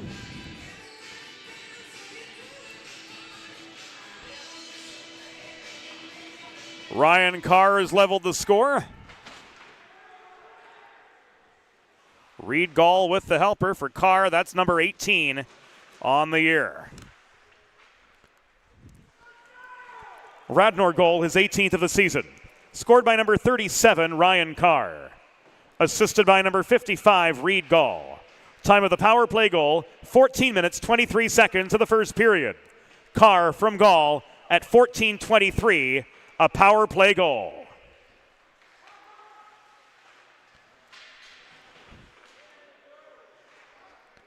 So we're all tied up 1-1. And the Raptors try to set up shop in the attacking zone again. Van Rossum, much. Puck tip net front. Bolduc struggled to make the save, but he managed to keep this game tied. He'll have a face-off coming to his immediate left, though, with a minute 44 to go in the first period after a Garnet Valley icing.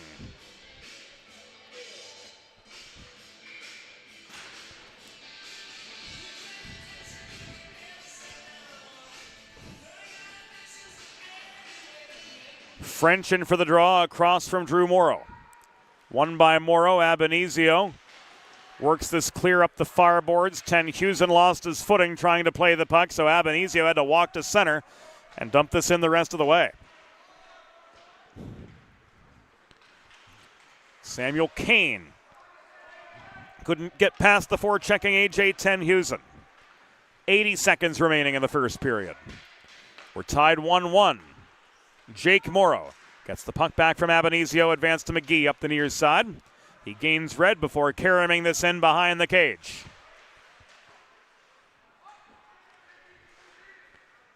One minute remaining in the period. Une minute restant dans la période. And a puck out of play with 56 seconds to go. The opening frame will set up a face-off to the right of James Danner, who's saved 6 of 7 so far in the first period.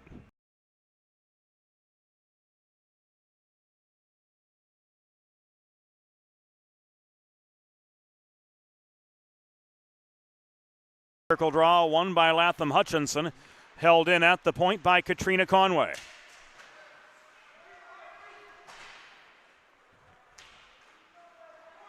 Pursuing the puck in the far corner is Skatis, double teamed there.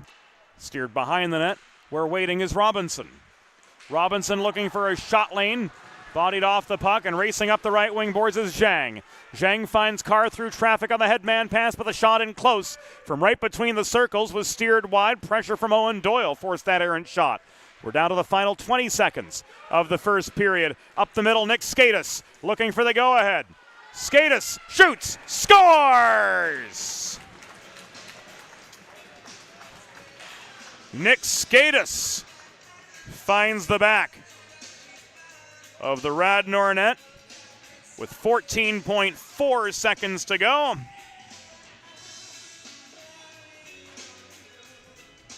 Got around Reed Gall's resistance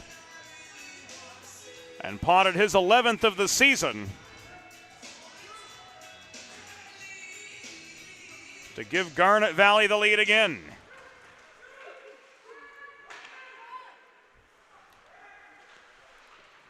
Garnet Valley goal. His 11th of the season. Scored by number 17, Nick Skatis. Assisted by number 14, Jake Robinson, and number 45, Owen Doyle. Time of the goal, 16 minutes, 45 seconds in the first period. Skatis' 11th from Robinson and Doyle at 16:45. The score through one period. Garnet Valley Jaguars 2, Radnor Raptors 1. We'll be back after the first intermission on the Delaware Hockey Network. Elegant. Luxurious.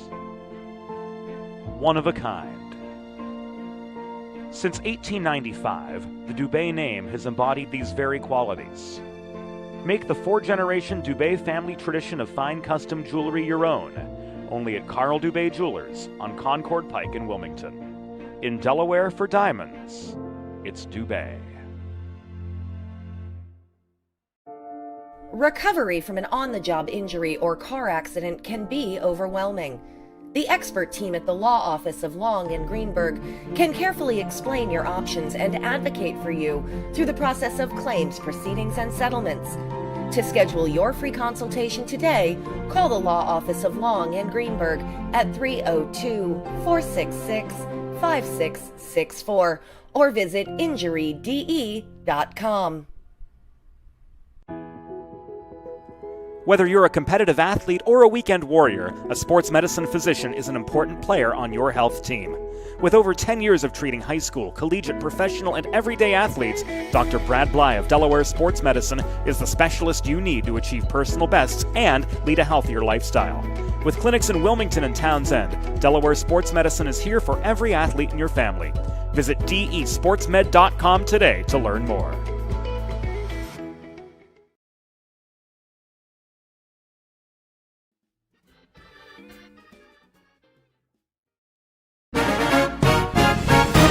It's time for the second period. Let's head back upstairs to James Witherite. Second period underway from Premier Orthopaedics IceWorks, where Garnet Valley, thanks to a late goal from Nick Skatis, made it to the first intermission in front 2-1 over Radnor. And 17 seconds into the second period, we've got a whistle from John Patnod. Let's see what we've got.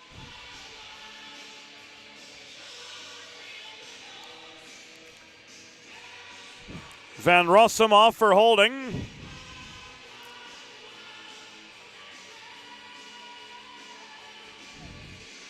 So the first Carl Dubé power play of the night for the Garnet Valley Jaguars. Go on the advantage with Carl Dubé Jewelers on Concord Pike in Wilmington when looking for the perfect something special for your someone special. In Delaware, 4 diamonds, it's Dubé.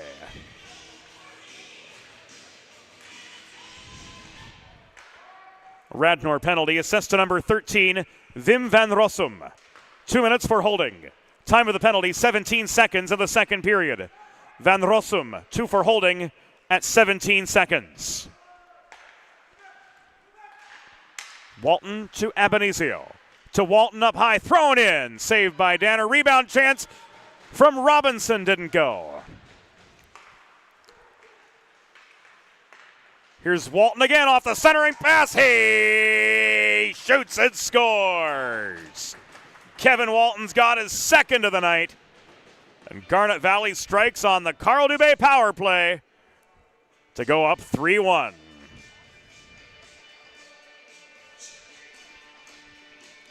Here it comes again on the Delaware Sports Medicine Instant Replay. Hutchinson leaves this to Walton in the slot. And 49 seconds into the second period. Garnet Valley extend their lead to 2.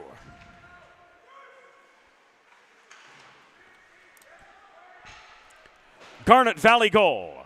His 15th of the season and second of the game. Scored by number 9, Kevin Walton.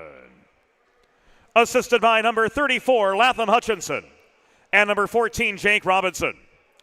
Time of the power play goal, 49 seconds in the second period. Walton's 15th, second of the game.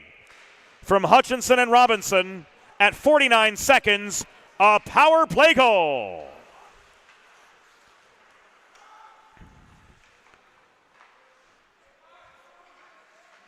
Doyle from his own zone. Pass up the near boards from Longo, rather from Abenizio, was broken up by Kane. Trying to work through the slot, that was Ryan Carr, but Doyle on the back check stood him up nicely. Doyle with the takeaway. Advances this puck to Walton. Here's a 3-on-2. Across to Doyle, barely onside. Centering pass, bobbling the puck in close. That was Longo. It's taken away by Zhang. Pushed ahead by Ryan Carr under pressure from Riley. into the far corner of in the far corner of the Garnet Valley zone, I should say. We're just beyond 2 minutes into the second period of a 3-1 Garnet Valley lead over the Radnor Raptors.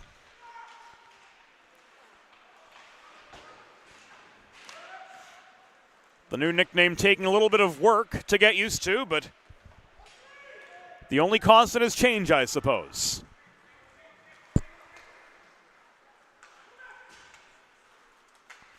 Carr gloves this puck down off the Hitchka stick, takes aim from 35 feet, but misses the near post to the right of Shazad Bolduc.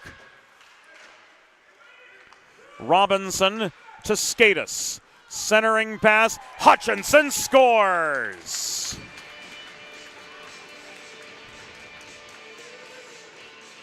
Latham Hutchinson. Off the cross slot pass beats Danner, and we've got ourselves a 4-1 hockey game. Garnet Valley pouring it on.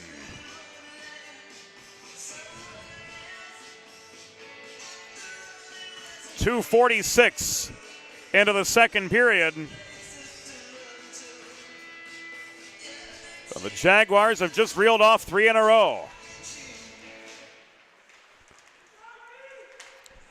Garnet Valley goal, his 14th of the season. Scored by number 34, Latham Hutchinson.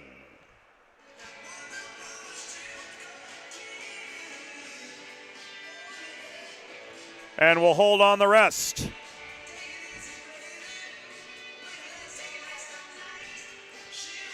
After a Garnet Valley icing. Assisted by number 17, Nick Skatis, and number 14, Jake Robinson. Time of the goal, 2 minutes, 46 seconds in the second period. Hutchinson's 14th from Skatis and Robinson at 2:46. Puck is tied up directly behind the Garnet Valley goal. Trying to muscle free is Suker. This left to Haynes, top of the zone. Graham boxed out net front by Drew Morrow and steered behind the net. Haynes off his backhand holds the point. Tenhusen nearly took it away. McGee clears. Suker recovers off the advancing pass from Haynes. Graham lost his shot lane. Doyle pushed him to the far corner of the Garnet Valley zone. Holding the line was Wim van Rossum.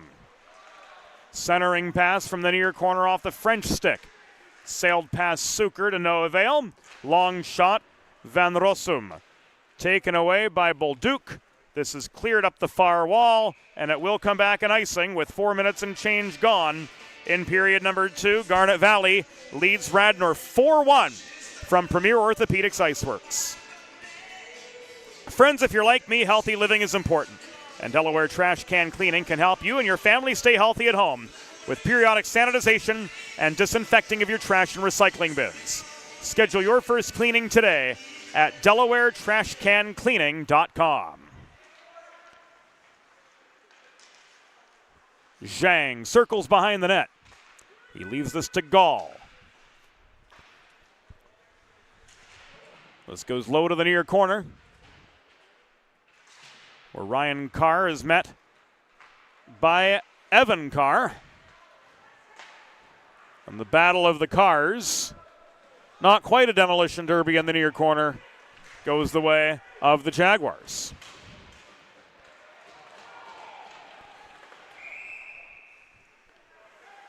Pat Nod halts play with 12:21 to go in period number 2. And Gall's off for a slash.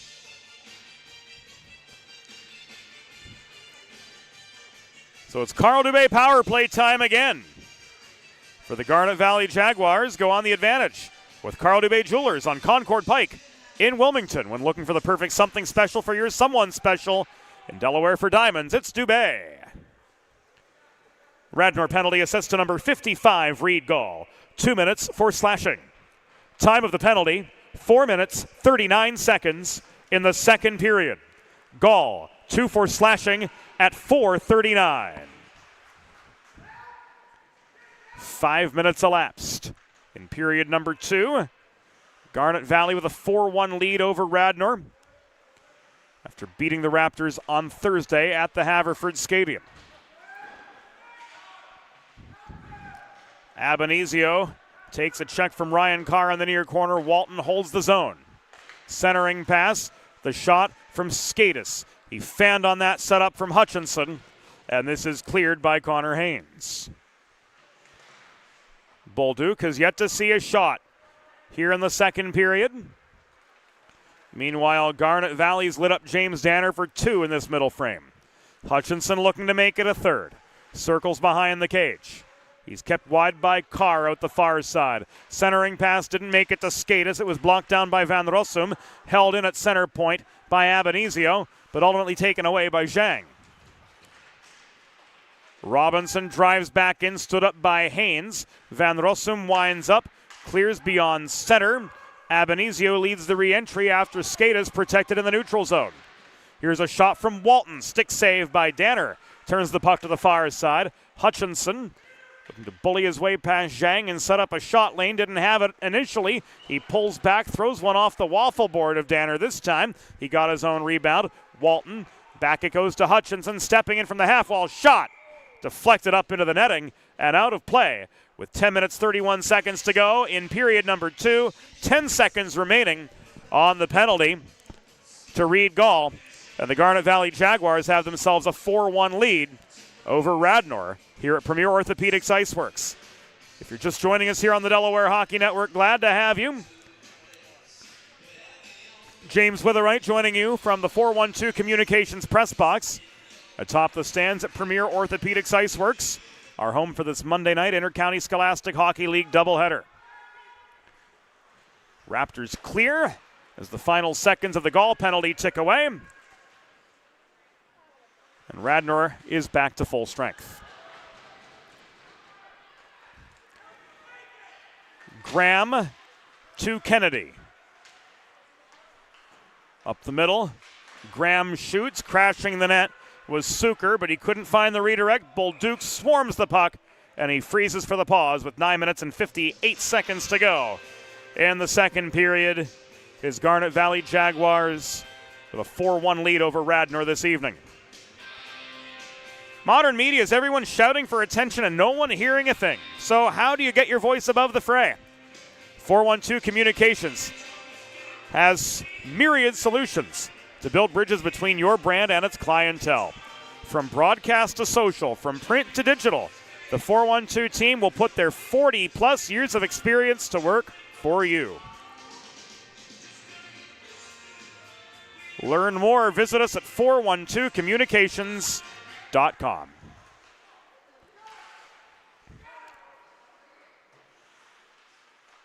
Gall, Much, Kennedy. Graham working the near corner now. The clipboard almost ended up in the 9th row.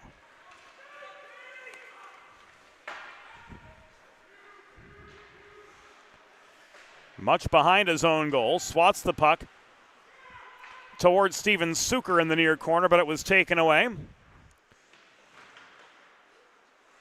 Walton keeping the forechecking pressure on along with Longo. Hurry-up breakout pass was forced errant, and Owen Doyle recovers at his own blue line, but he turns it over to Tucker Graham. Graham bothered trying to get a 30-foot shot away. This is cleared by Riley. Walton dashes up the right wing board. Centering pass intended for Longo was broken up by Grayson Much.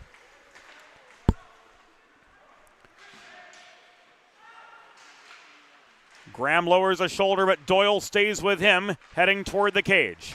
This worked around the horn to Haynes from Van Rossum. And now taken away in the near corner of the Garnet Valley zone and caromed clear by Morrow.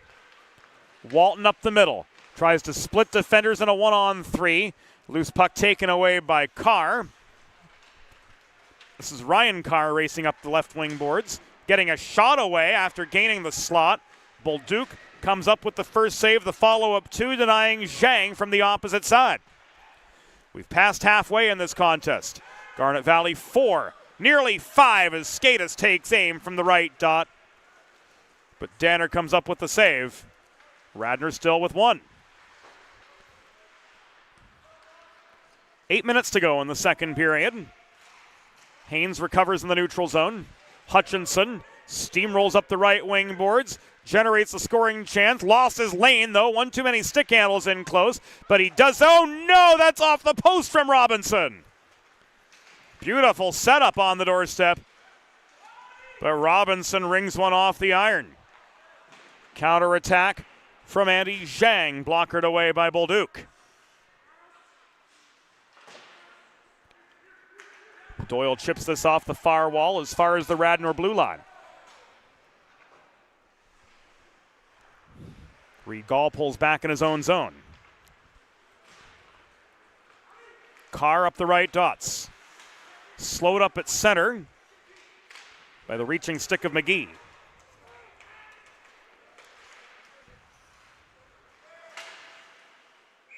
Hutchinson and French contest a puck at the Radnor blue line, or rather at the Garnet Valley blue line. And the puck skips over the glass behind the Radnor bench and out of play. Neutral zone faceoff coming up, 7:03 to go in the second period.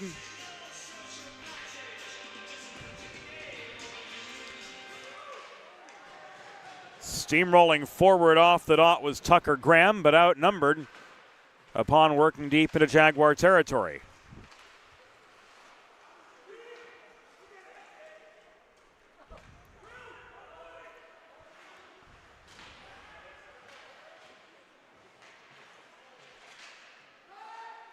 If you take Ryan Carr out of the equation, Tucker Graham has outscored the remainder of the Radnor team this season.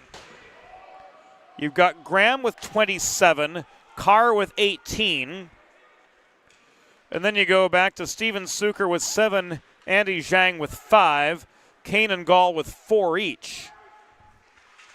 So there's a big drop-off in terms of offensive productivity once you take 74 and 37 away. Speaking of 74, that was Tucker Graham crashing the net but surrounded by black sweaters. And play is halted with 6 minutes to go in the second.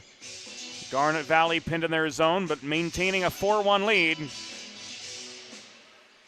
over Radnor.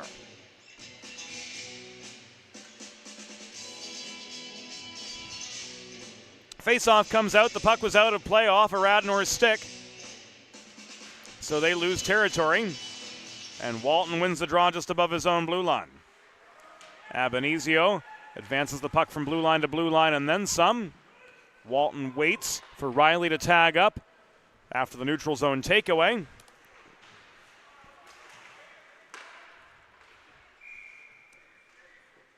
And this puck is frozen by Danner as Walton and company crash the net.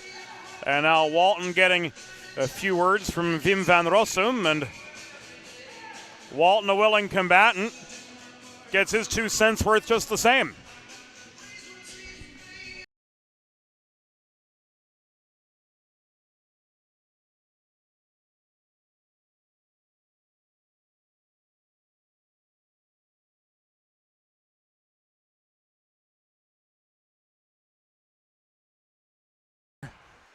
With Skatis protecting the zone off the Hutchinson faceoff win.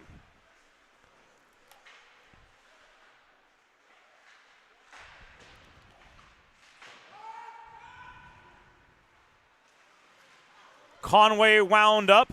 French nearly cleared the zone. Skatis held, but the shot was errant. Conway floats this in. It ricochets off the frame of the goal into the path of Haynes. Played behind the net. Yekel gives way to Skatis. Abenizio. Robinson. Around to Conway. Circled to Skatis, holding the left point, dumping the puck in behind the Radnor net again. Power play-esque puck movement here from the Garnet Valley Jaguars, but the advancing pass from Conway to Hutchinson was just off. Hutchinson tries to steamroll back in up the middle, but was slowed up by the tandem of Yekel and French. Here's Graham bursting through traffic. Graham gets himself a breakaway. He dekes and he scores.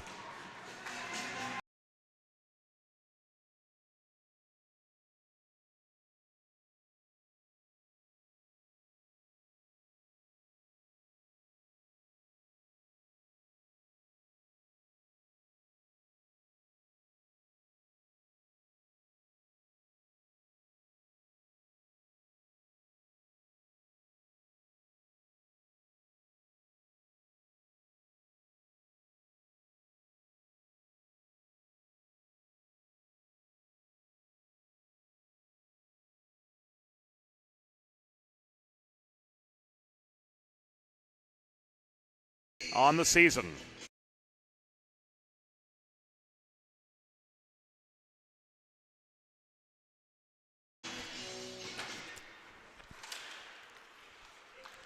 So Graham does what Graham does. And Garnet Valley still with a multi-goal lead, just with a little bit less breathing room as we come to the final 4 minutes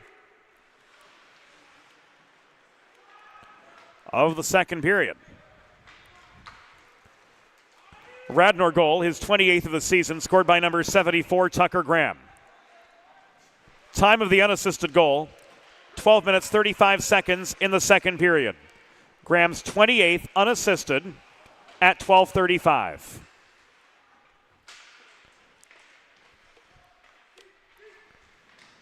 So we're inside the final 4 minutes of period number 2.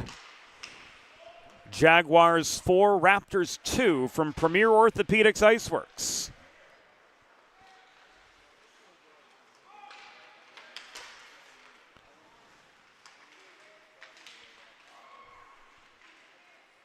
Henry Kennedy, steered behind the cage by Jake Morrow. Losing control of the puck. Morrow with space, plays this behind his own goal. This advance near side to 10 Hewson. Volleyed blue line to blue line, turned back the other way by Reed Gall. Carr takes a body.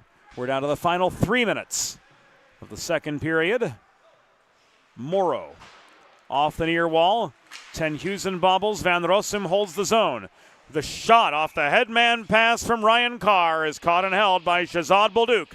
With 2:46 to go in the second period, Garnet Valley leading 4-2 over Radnor. Whether you're a competitive athlete or a weekend warrior like me, a sports medicine physician is an important player on your health team. And with years of experience treating high school, collegiate, professional, and everyday athletes alike, Dr. Brad Bly of Delaware Sports Medicine is the specialist you need to achieve personal best and lead a healthier lifestyle. And with clinics in both Wilmington and Townsend, Delaware Sports Medicine is here for every athlete in your family. Visit desportsmed.com today to learn more. Shot down the middle from Graham, blockered high and away by Bolduc. 2:20 to go in the second period of a 4-2 game. Garnet Valley with the lead, but they're pinned in their own zone, despite Graham being bodied off the puck in the near corner. Haynes faces resistance, can't get a clean shot away. Is tied up behind the Garnet Valley goal.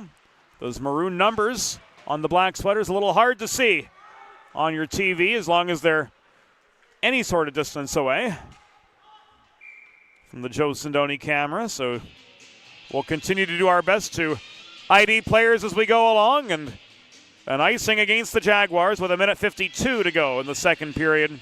We'll set up another face-off to the right of Shazad Bolduc. He saved 12 of 14 shots to this point in the senior night contest. And the face-off comes to his right with Latham Hutchinson in for the draw, across from Ryan Carr. Quick shot off the face-off, and a quick Shazad Bolduc save with 1:47 remaining in the second period. Ryan Carr, one of the two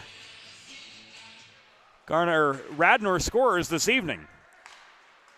Chased the puck down after the face-off into the near corner, couldn't set anything up in the slot. Here's Kane on the re-entry, triple teamed. Hutchinson lifts the stick and recovers the puck for the Jags as we come to the final minute and a half in the second period. Penalty whistle sounds with 1:27.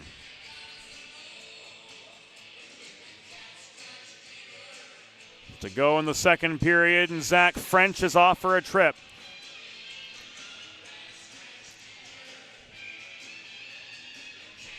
Sending Garnet Valley back to the Carl Dubé power play. They've got one on the man advantage tonight. You too can go on the advantage with Carl Dubé Jewelers on Concord Pike in Wilmington. When looking for the perfect something special for your someone special in Delaware for diamonds, it's Dubé. Radnor penalty, assessed to number 4, Zach French. 2 minutes for tripping. Time of the penalty, 15 minutes, 33 seconds in the second period. French 2 for tripping at 15:33. This is cleared by Graham. Advanced by Hutchinson up the middle. 1 minute remaining in the period. Une minute restant dans la période.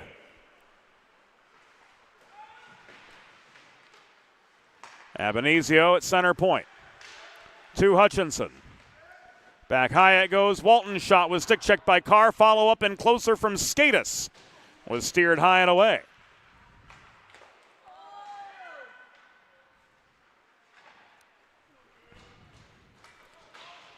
Again, the Raptors clear. 25 to go.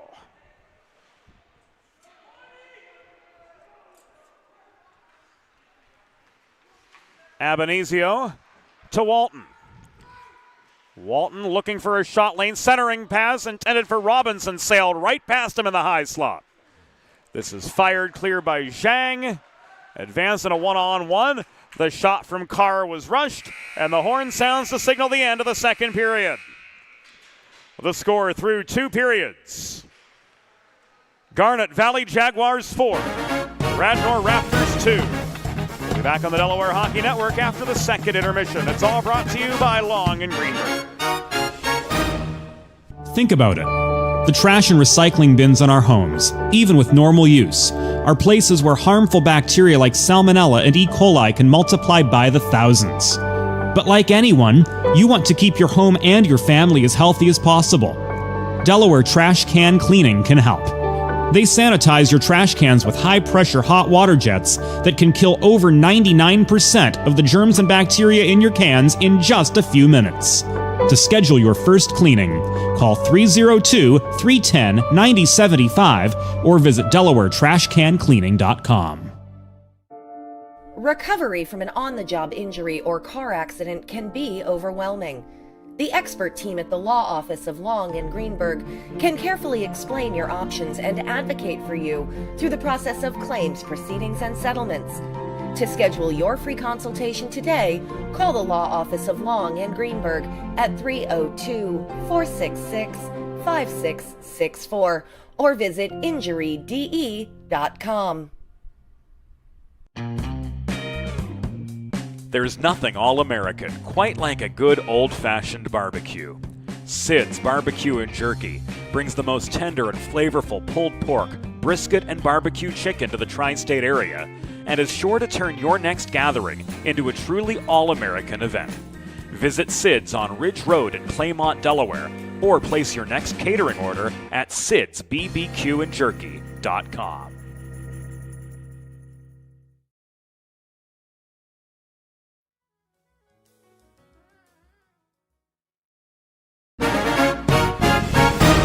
It's time for the third period.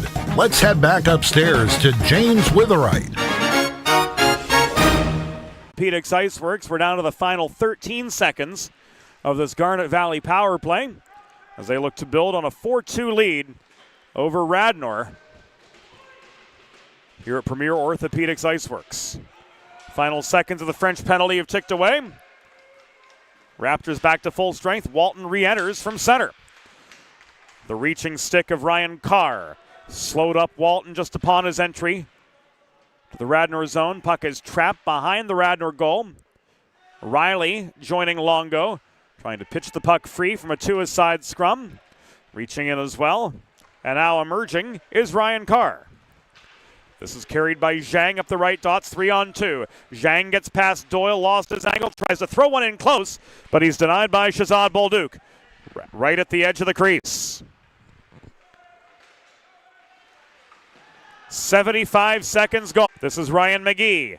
Switching gears, firing a quick shot off the backboards. McGee chases down his own rebound. Stepping up is Katrina Conway. Her chance from the top of the right circle was deflected wide in net front traffic. Andy Zhang swarmed in the near corner. AJ Tenhusen trying to recover the puck. It's trapped by Morrow along the kick plate. The battle's prolonged to the right of Raptor netminder James Danner, who stopped 14 of 18 shots through the first 2 periods of play. Morrow confronting Kane. couldn't force the turnover. Zhang had some help from Aston in the form of Connor Haynes, who risked the puck up ice. Icing waved off by John Patnod. And again, the Jaguars push through neutral ice. Gall holds the line. Watch out, and the fire stands. Clang.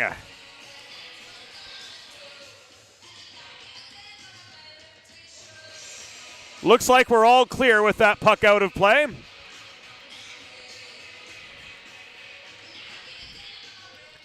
Play's going to come back to center for the restart. Graham and Hutchinson. Hutchinson wins the draw. Abenizio to Skatis up the left wing boards. Skatis gets past the defender. Net front feed to Robinson. Shot was wide. The follow-up's good. So the Jaguars have re-extended their lead to 3.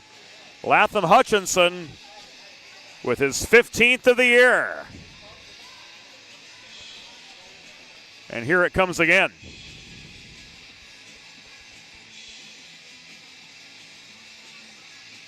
The initial setup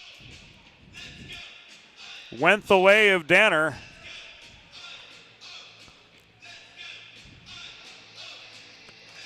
But Latham Hutchinson picks up the rebound. Potts his second of the night, 15th of the season. Robinson's got 4 assists. Garnet Valley goal. His 15th of the season and second of the game. Scored by number 34, Latham Hutchinson. Assisted by number 17, Nick Skatis. And number 14, Jake Robinson. Time of the goal, 2 minutes, 32 seconds in the third period. Hutchinson's 15th, second of the game. From Skatis and Robinson at 2:32.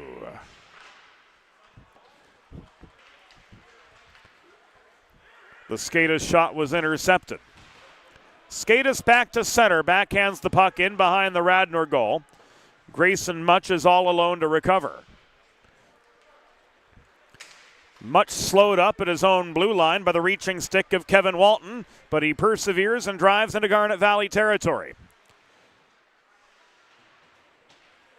4 minutes almost have gone away here in the third period from Premier Orthopaedics IceWorks there. It's a 5-2 game. The chance for a 6th sailed past Longo in close off the centering pass from Walton.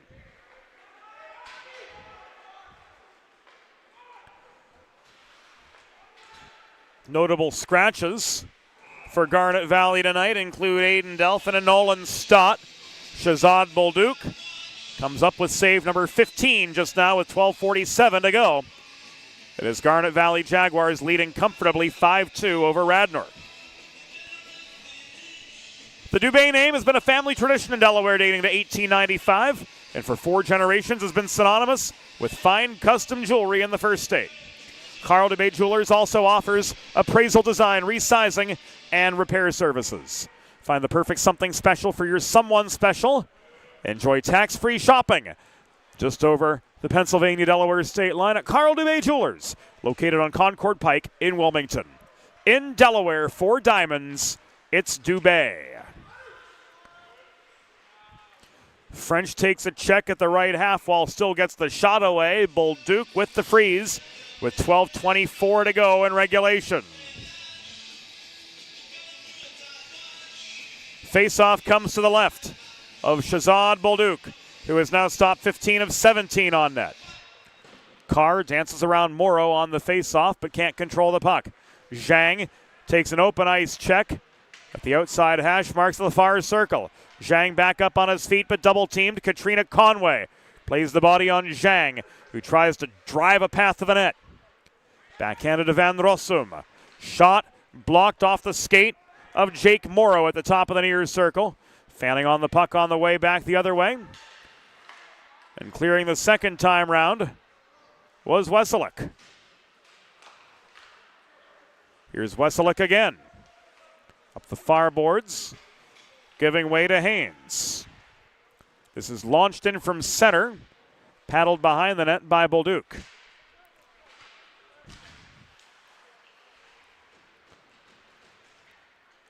Carr and Hitchka vie for the puck. Hitchka leaves it back to Hutchinson.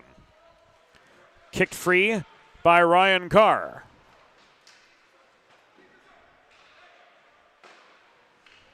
Shot from the near corner, frozen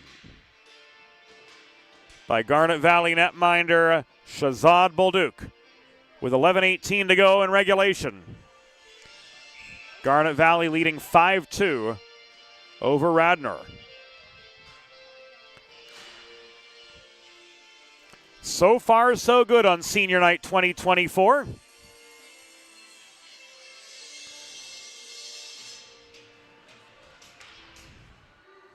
Ottawa had the Silver 7 in the early days of professional hockey. Garnet Valley has the Senior 7 tonight. 4! Another puck over the glass, out of play with 11:03 to go in regulation. Owen Doyle, Katrina Conway, Drew Morrow, Shahzad Bolduc, Cole Weselick, Joey Vasiti, and Evan Carr, the septet of seniors, part of this Garnet Valley Jaguar team. Skatis, Hutchinson, shot from the top of the right circle off the Robinson stick. Caught and held by James Danner with 10:49 to go in regulation.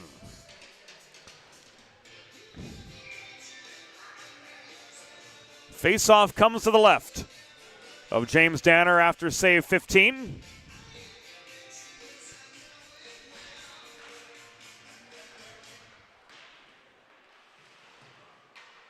Longo leaves this to Walton. Close-up shot, Riley a backhand. A net front scrum surrounds James Danner, but he freezes for the pause with 10:40 to go.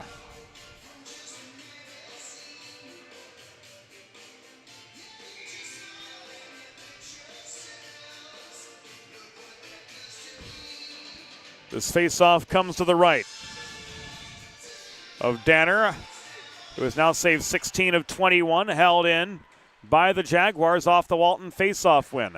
Riley, double team to the far corner, gives way. Here's Graham after Suker forced the turnover. Kennedy, back to Graham, this is offside. Graham jumped the gun on his way in over the line. And this face-off will come back just above the Garnet Valley stripe with 10.5 minutes to go in regulation.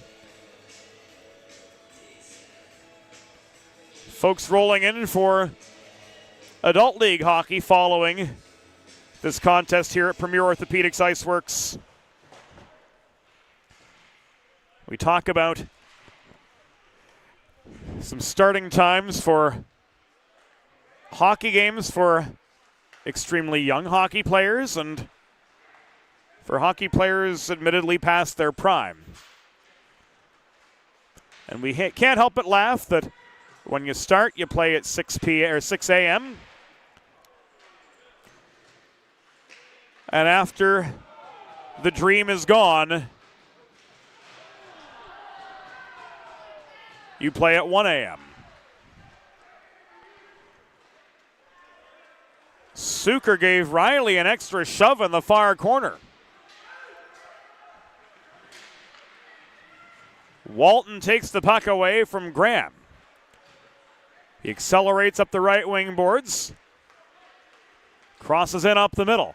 Walton looking shot, got one away from point blank range, but James Danner held on for the pause with 9:25 to go. With a listen first approach that creates a unique solution tailored to your situation. The expert team at the law office of Long and Greenberg are committed to providing empathetic and legal and compassionate legal representation for individuals who have suffered injuries. To schedule a free consultation, call the law office of Long and Greenberg at 302-466-LONG or visit injuryde.com. Samuel Kane was denied by Bolduc off the centering pass on the fast break for Radnor. But it's still a 5-2 Garnet Valley lead as we enter the final 9 minutes of the game. Garnet Valley 12-3-1. Sitting atop the Intercounty Scholastic Hockey League Central Division standings. This shot from Van Rossum was steered wide. And Onyemobin's got a holding call with 8:43 to go.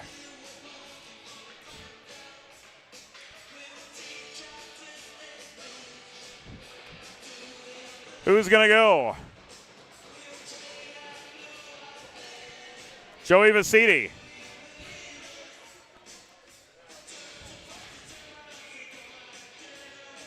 This will send the Garnet Valley Jaguars to the Delaware Trash Can Cleaning penalty kill. Schedule your first cleaning today at DelawareTrashCanCleaning.com.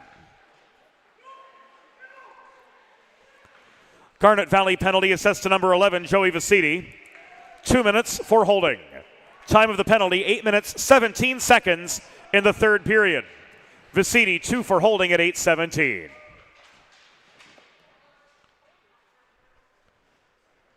Tucker Graham behind his own net.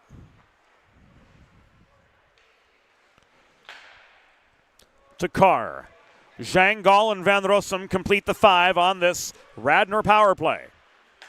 Graham, center point.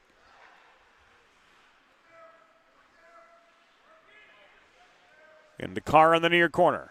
Rather, that was Zhang in the near corner. The shot from Carr at the left point. Sailed wide. Graham holding the near side. Karams the puck behind the net. Around to the far corner where Van Rossum and Doyle meet. Doyle gains space. Steered behind his own net. This is launched clear by Abanizio. Played by a high stick. That of Latham Hutchinson. But that high stick is negated as Carr plays on. Ryan Carr circling behind the cage. To Wim Van Rossum. He looks shot momentarily from center point. He dishes it back to Carr. 30 seconds remaining. On the penalty to Vasiti. Puck skitters to the far corner. Play is halted as the net behind Shazad Bolduc came off its moorings.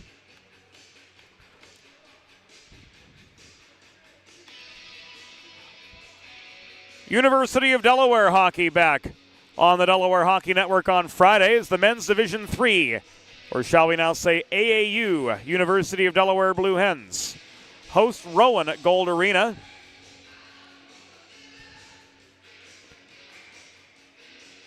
And then a doubleheader on Saturday as the University of Delaware women host West Virginia University before the men's Division III team takes on Penn State Harrisburg. Full broadcast schedule available, as always, at DelawareHockeyNetwork.com. Follow us on Facebook, X, and Instagram at DE Hockey Network.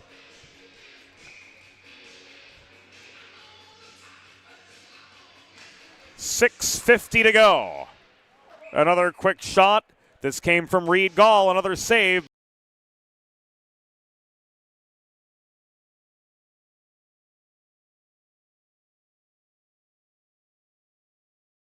Face off again to the right of Shazad Bolduc.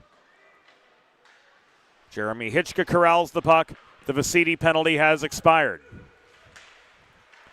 The advance from Walton was slowed up at center by the reaching stick of Wim Van Rossum. Here's Carr. Net front feed.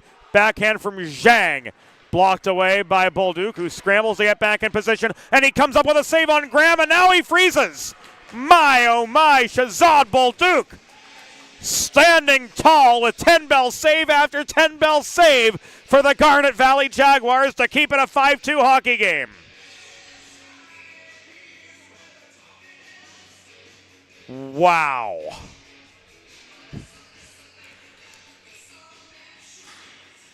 You've got to tip your hat to an effort like that from the Quebecois Shazad Bolduc.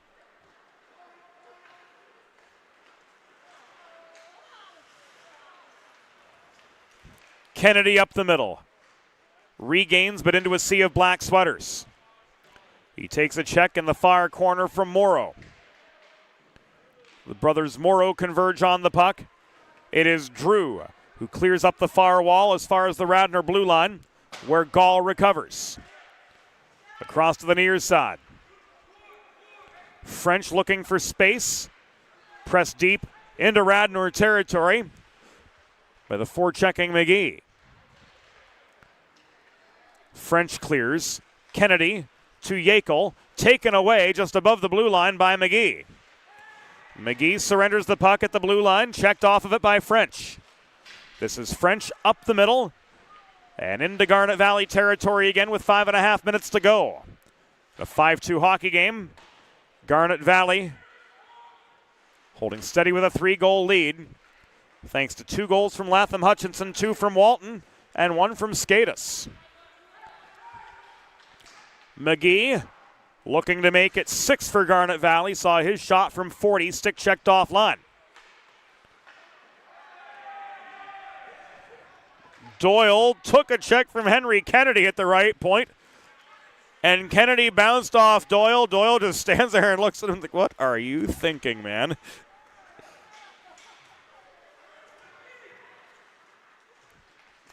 It's funny because it's true, friends. Hutchinson with the hat trick.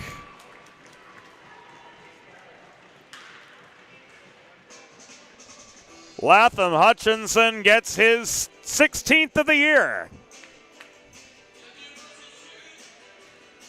And it's now a 6-2 hockey game, advantage the Garnet Valley Jaguars. Through traffic, between defenders, and past Danner.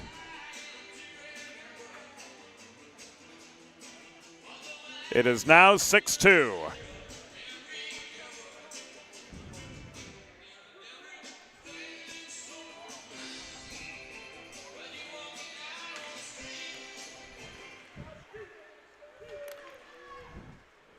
Garnet Valley goal. His 16th of the season and 3rd of the game. Scored by number 34, Latham Hutchinson. Assisted by number 17, Nick Skatis, and number 90, Matt Abenizio. Time of the goal, 12 minutes, 22 seconds of the 3rd period. Hutchinson's 16th, 3rd of the game from Skatis and Abenizio at 12:22. With the puck out of play, the faceoff comes back in the Radnor zone to the left of Danner. Walked by Carr up the right side, centering past Zhang. Save again by Shazad Bolduc.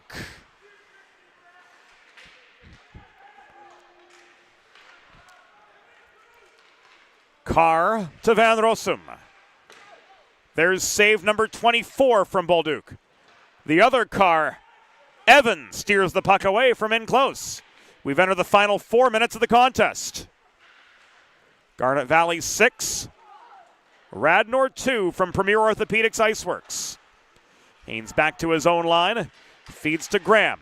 Cross-ice pass nearly was broken up by Weselick, but Zhang gets a shot away right into Bolduc's pads. Good for save number 25. 3.5 minutes to go. Graham hassled, shoots, another Bolduc save.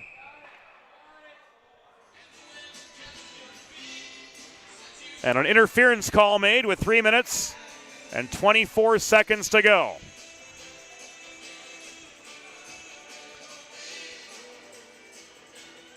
This is going to sit Tucker Graham.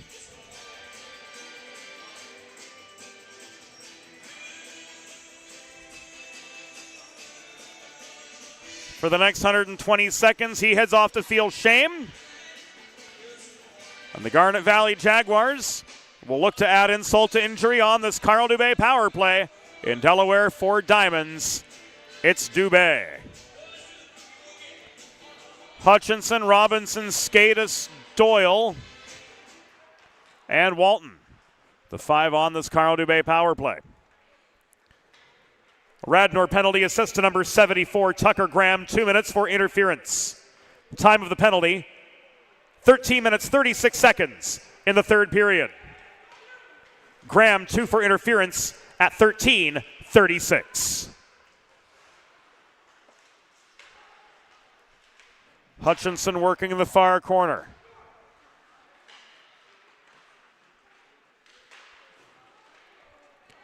Carr takes the puck away. One-on-one, he beats Walton, he walks in. Poke checked away by Shazad Bolduc.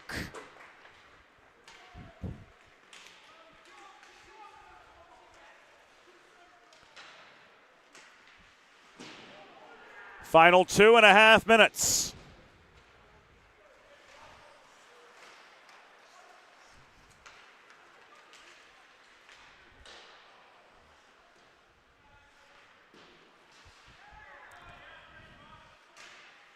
Ryan Carr corrals a loose puck behind his own goal. He chips it off the near glass, and it squeaks clear.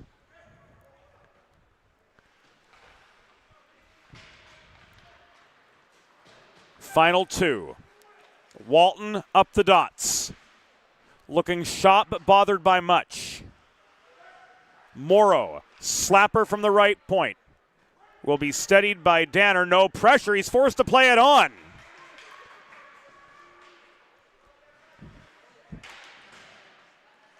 So Longo pounces. Morrow is trapped. Gall plays the body behind the net. Puck squeaks loose now with 95 seconds to go. Winding up was Doyle from the near point. This is cleared by Gall off the errant shot. Graham is back on. 80 seconds remain. Doyle caroms this behind the goal. Puck slows behind the Radnor net as we come to the final 70. Doyle fans on the shot. It is blocked. 1 minute remaining in the period. 1 minute restant dans la période. And with 54 seconds to go rather, we're going to see Morrow head off.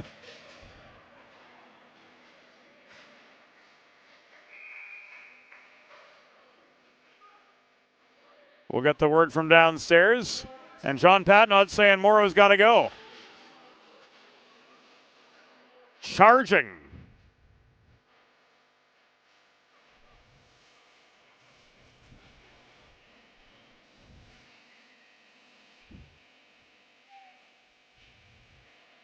So Drew Morrow off for the charge. We're going to see if it's a minor or a major in game. It's going to be the minor and misconduct variety, sending Garnet Valley to the Delaware trash can cleaning penalty kill. Garnet Valley penalty, assessed to number 44, Drew Morrow. Garnet Valley penalty, assessed to number 44, Drew Morrow. 2 minutes for charging plus a 10-minute misconduct. Time of the penalty, 16 minutes, 6 seconds in the third period. Morrow, 2 for charging plus a 10-minute misconduct at 16:06. And now another one's going to go. Gall off for interference.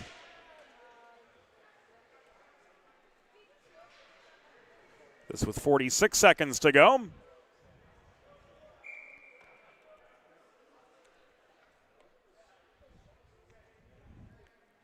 So we're going to go 4-on-4 for the remainder of the hockey game. Radnor penalty assessed to number 55, Reed Gall. 2 minutes for interference. Time of the penalty, 16 minutes, 14 seconds in the third period. Gall, 2 for interference at 16:14. Van Rossum to Carr. Carr winds up, hard shot off the back glass. 20 seconds to go.